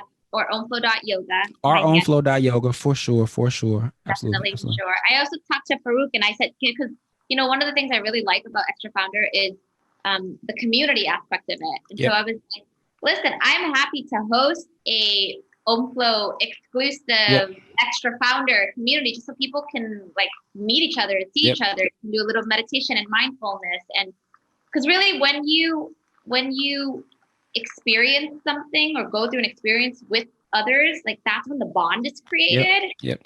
So I think that not only is it special that we're a part of the Extra Founder community, but like to experience something together would be extra bonus. Now, Farouk actually brought that up to us, and we're considering it. I definitely want to make this happen.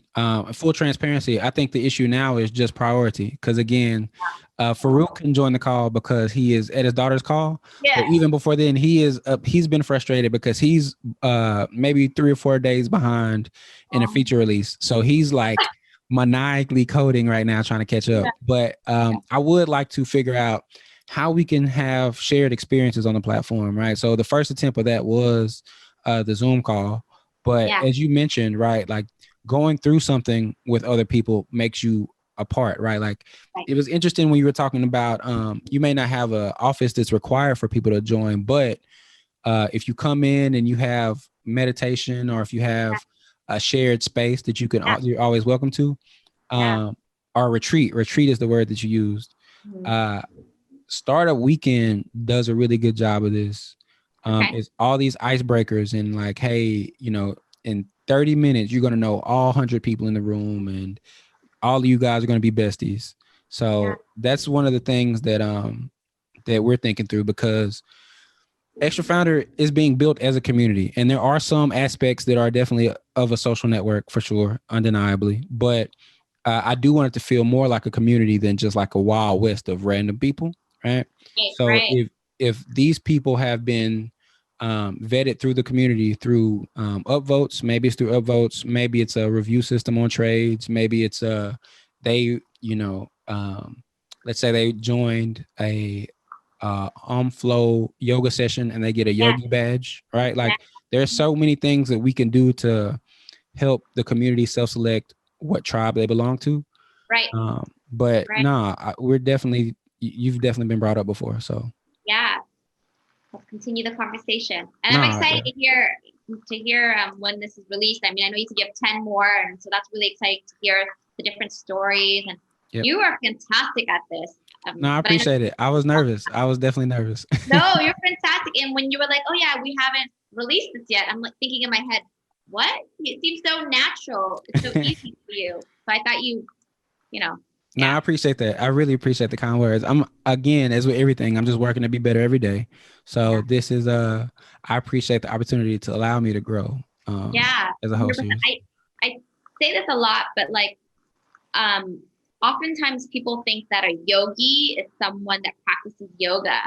But I would even argue, and I don't even know if you practice yoga, but I would argue like you are a yogi because a yogi is a way of life. It's a Yep. philosophy, and it's how you interact, it's how you behave, it's how Yep. you treat, and like your energy, Christian, is like it's very yogic. Like, Thank you. Thank you. Thank yeah, you. No, I was I just think you're a yogi. I was just having this conversation, but I don't know where the idea came from. But while I was in school, hey, let me just say this: starting a company will force you to look yourself in the mirror and be honest, Yeah, right? It's hard to be honest with someone who's not honest with themselves. right. So it forced me to say, all right, Chris, maybe you're not the most organized person, right? Maybe Mhm. you're not the most empathetic person. Maybe you're doing more talking than listening. So I Okay. was like, hey, let me try to figure out what a character flaw is each year and just work on one flaw each year. And then by the time I'm 40, hopefully I'm kind of cool. Right. So Okay.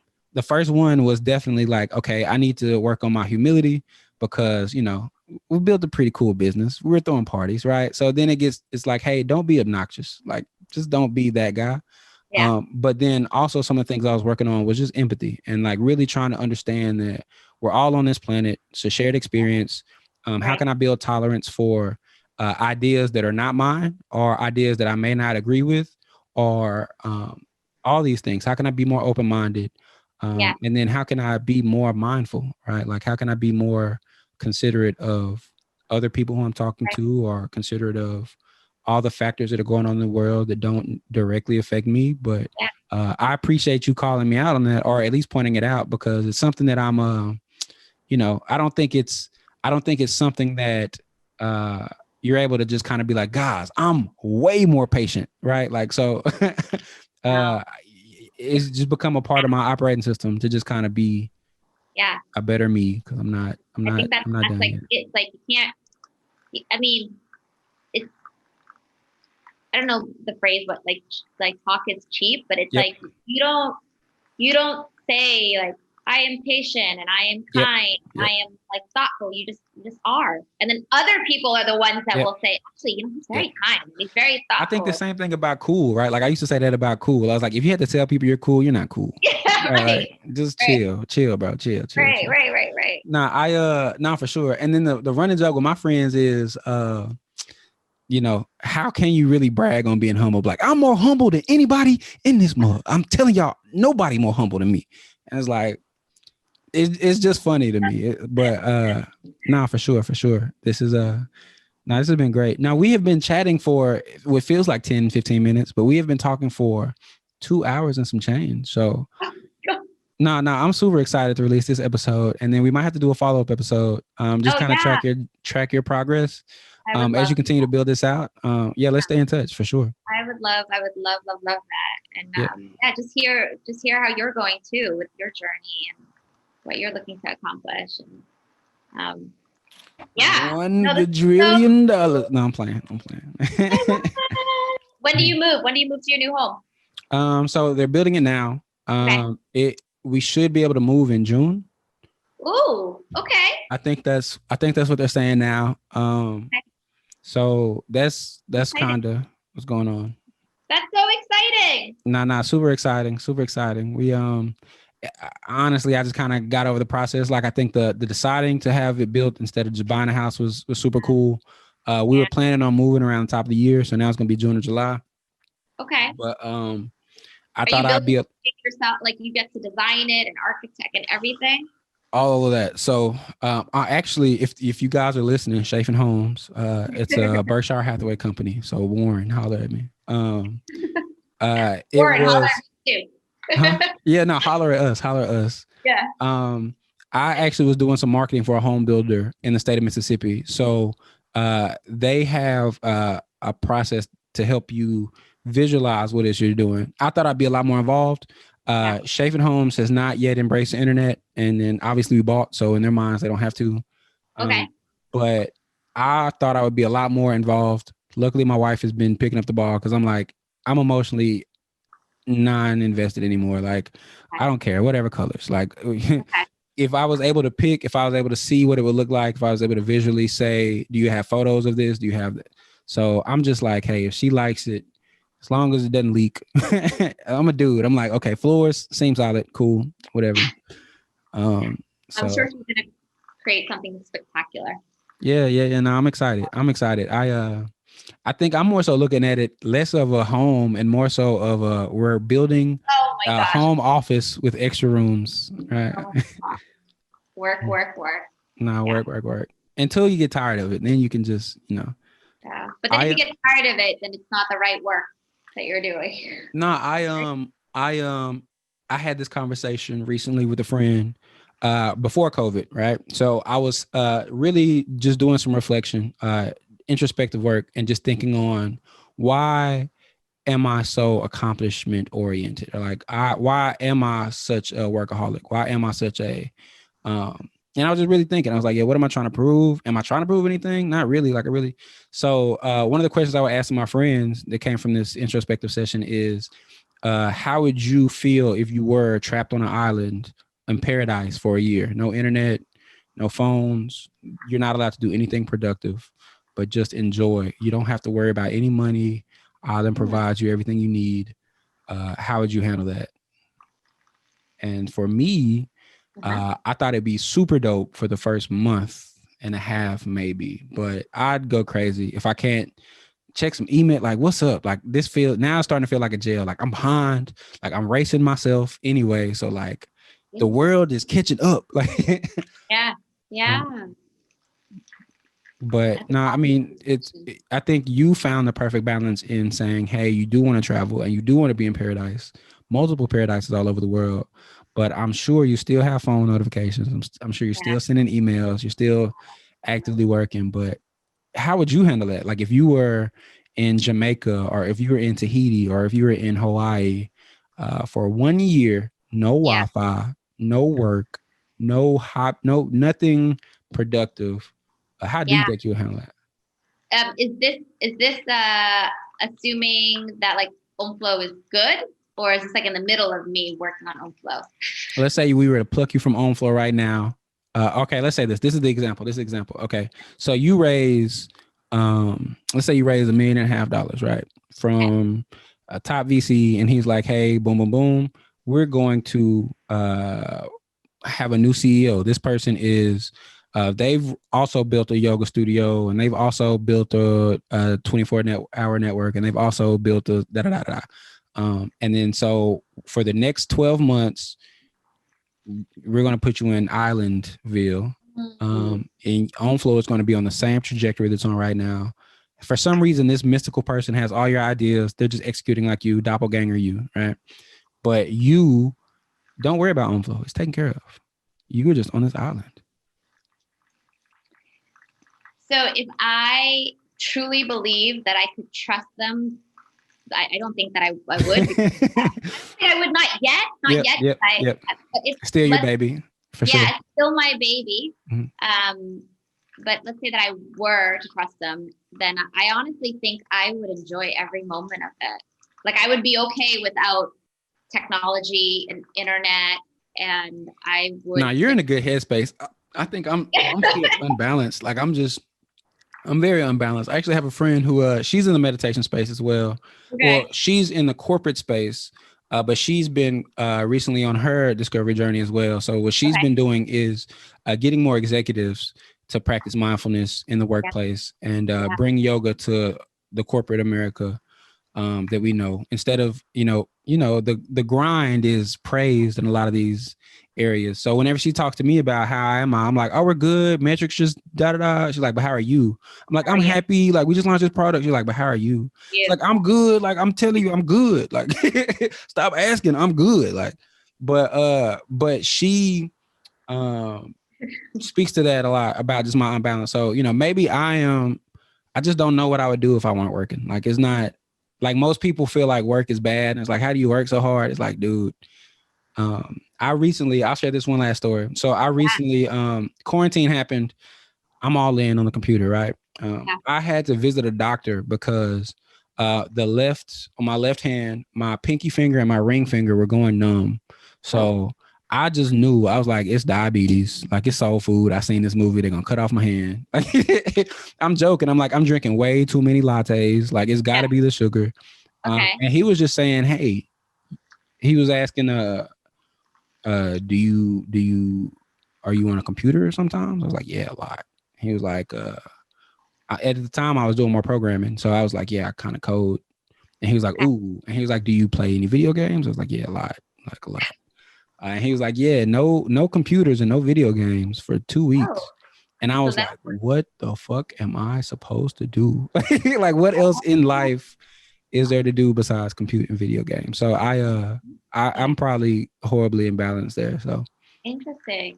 So you find validation, or you find like purpose in doing that more than doing it because it's enjoyable. Like, is it a need more than it is like a luxury?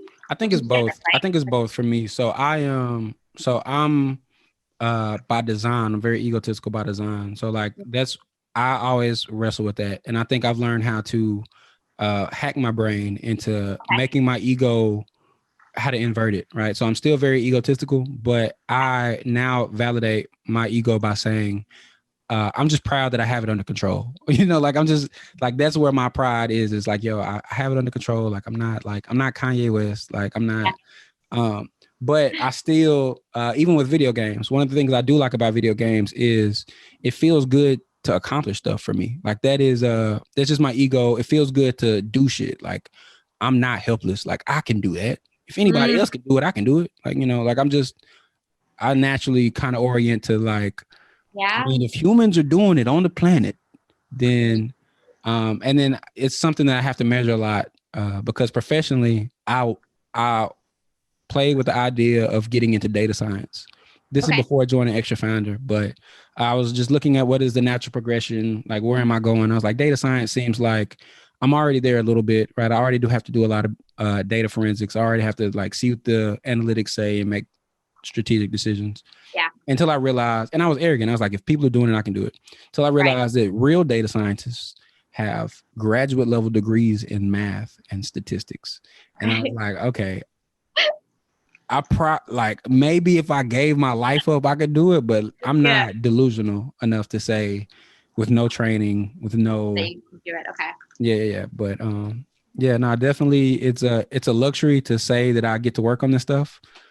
But it feels good. Like, I wake up in the morning, I'm happy I'm me. I'm just like, man, I'm killing it. Like, I'm out here doing shit. Yeah. Do good. I love that. Mm-hmm.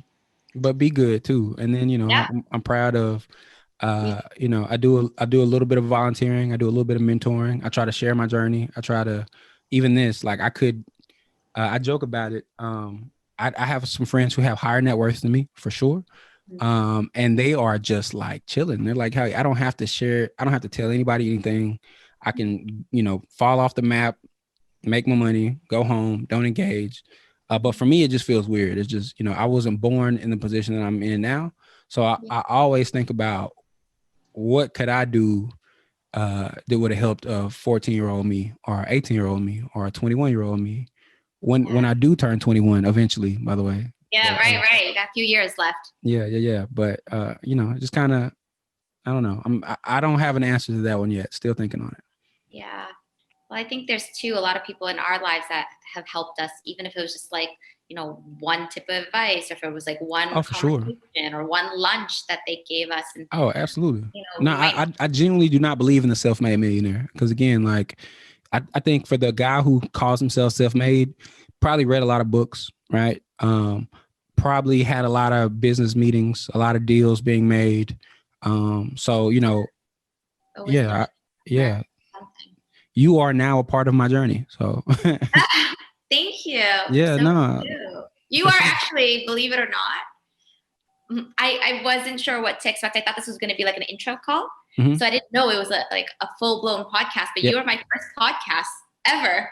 Nah, this has been great. Nah, we have I want that to be the case, because that's one of the things that we're trying to balance out, right? Like I didn't want this to all be like professional speakers. I didn't want it to all be people who are on the podcast circuit. And obviously we want to work with those people as well. But I wanted this to be representative of who our audience is too, right? Like not everybody who listens to podcasts has been on podcasts. And I think that you know, for me, intellectually, it's more interesting to talk to people in the process of building a company than, you know, after you exited, right? After you've gone public, or after you sold the company, or after you've made your $1 billion, then you talking about it. It's cool. Like, oh, we're talking, but hindsight is always like, oh, dude, I'm telling you, I crushed it. Like I killed it. Like Yeah. I knew from the beginning, like, I was like, I'm the chosen one. Like, I just knew it. So I think, you know, I even appreciate you sharing your just honest journey with building a company. And again, like there's somebody out there who's struggling with the idea of,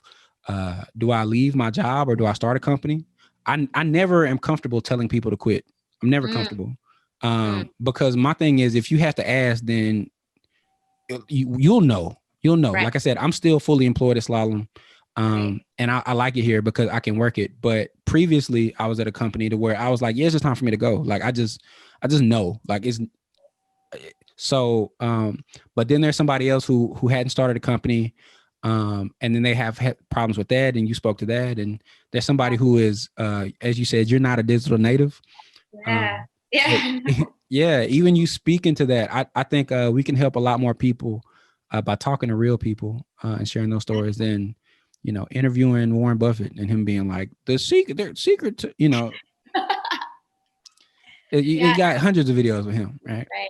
No, this was amazing. And I thank you so much for letting me share this. And hopefully those that are listening, you found this to be valuable as well. If you have any questions, please connect with me on Extra Founder, or please reach out to me.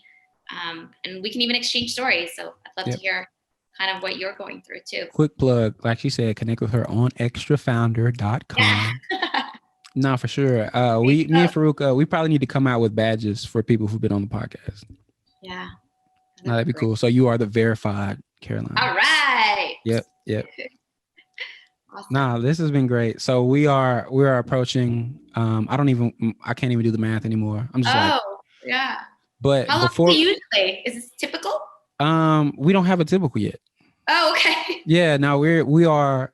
This is the 3rd episode we've recorded. So, how are the others? The other, I think one of them was about 1.5 hours. Okay. And Farouk and I are still playing with the format. So while he was not able to be here, what we're going to do is we're going to watch this podcast. We're going to take some notes, and then we're going to have like a recap. So we're just like, hey, this podcast was great. Caroline was there. Farouk, you missed out. I just get to make fun of him for that. But then Farouk, you missed out. Farouk, you missed out. Nah, you'll see her next time. Okay. But yeah, no, we're still playing with some of the format pieces to that. But the thing that I loved about the podcast medium, right, is that there is no structure. We don't have a network. We're not trying to fit into a time slot. So again, thank you for everyone who followed us here. I'd actually like to get you all's feedback on, you know, is this podcast too long? Is it long? Is it not long enough? Should we have a 24/7 podcast episode, right? So, you know, this is the fun part of being an entrepreneur, is that you are typically on uncharted territory, and you are typically looking to pioneer something more so than read the rule book. So designing, creating your narrative, story and flow. Yeah. I've seen Joe Rogan on 4-hour podcast, so don't even worry about it. This is cool. This has been amazing. Thank you so much for your time, Christian. Yep. All right. So we're getting ready to wrap it up. Is there anything else that you'd like to tell the audience or speak to or talk about? Just thank you so much for listening. I know it's been a long conversation, and hopefully, you know, it was helpful wherever you are in your journey, you know, whether or not you're in the trenches, or if you're even just considering it or thinking about it. Mm-hmm. But yeah, I really appreciate it. Hopefully I'll see you either on Extra Founder and or OmFlow. Yep. I'd love to have you sign up. And not or. And you're right. Yep. And. Yep. Yeah. All right. Well, thank you for tuning in to another episode of Thank God for Internet. If you made it this far, you are a trooper. We appreciate your listening. We appreciate your support. Tune in next time on Thank God for Internet. Thank you so much for tuning in to Thank God for Internet. If you enjoyed today's show, be sure to show your support by subscribing and leaving an honest review on Apple Podcasts, Stitcher Radio, or wherever you're listening right now. For more great content, head over to extrafounder.com. Thank you and catch you on the next episode.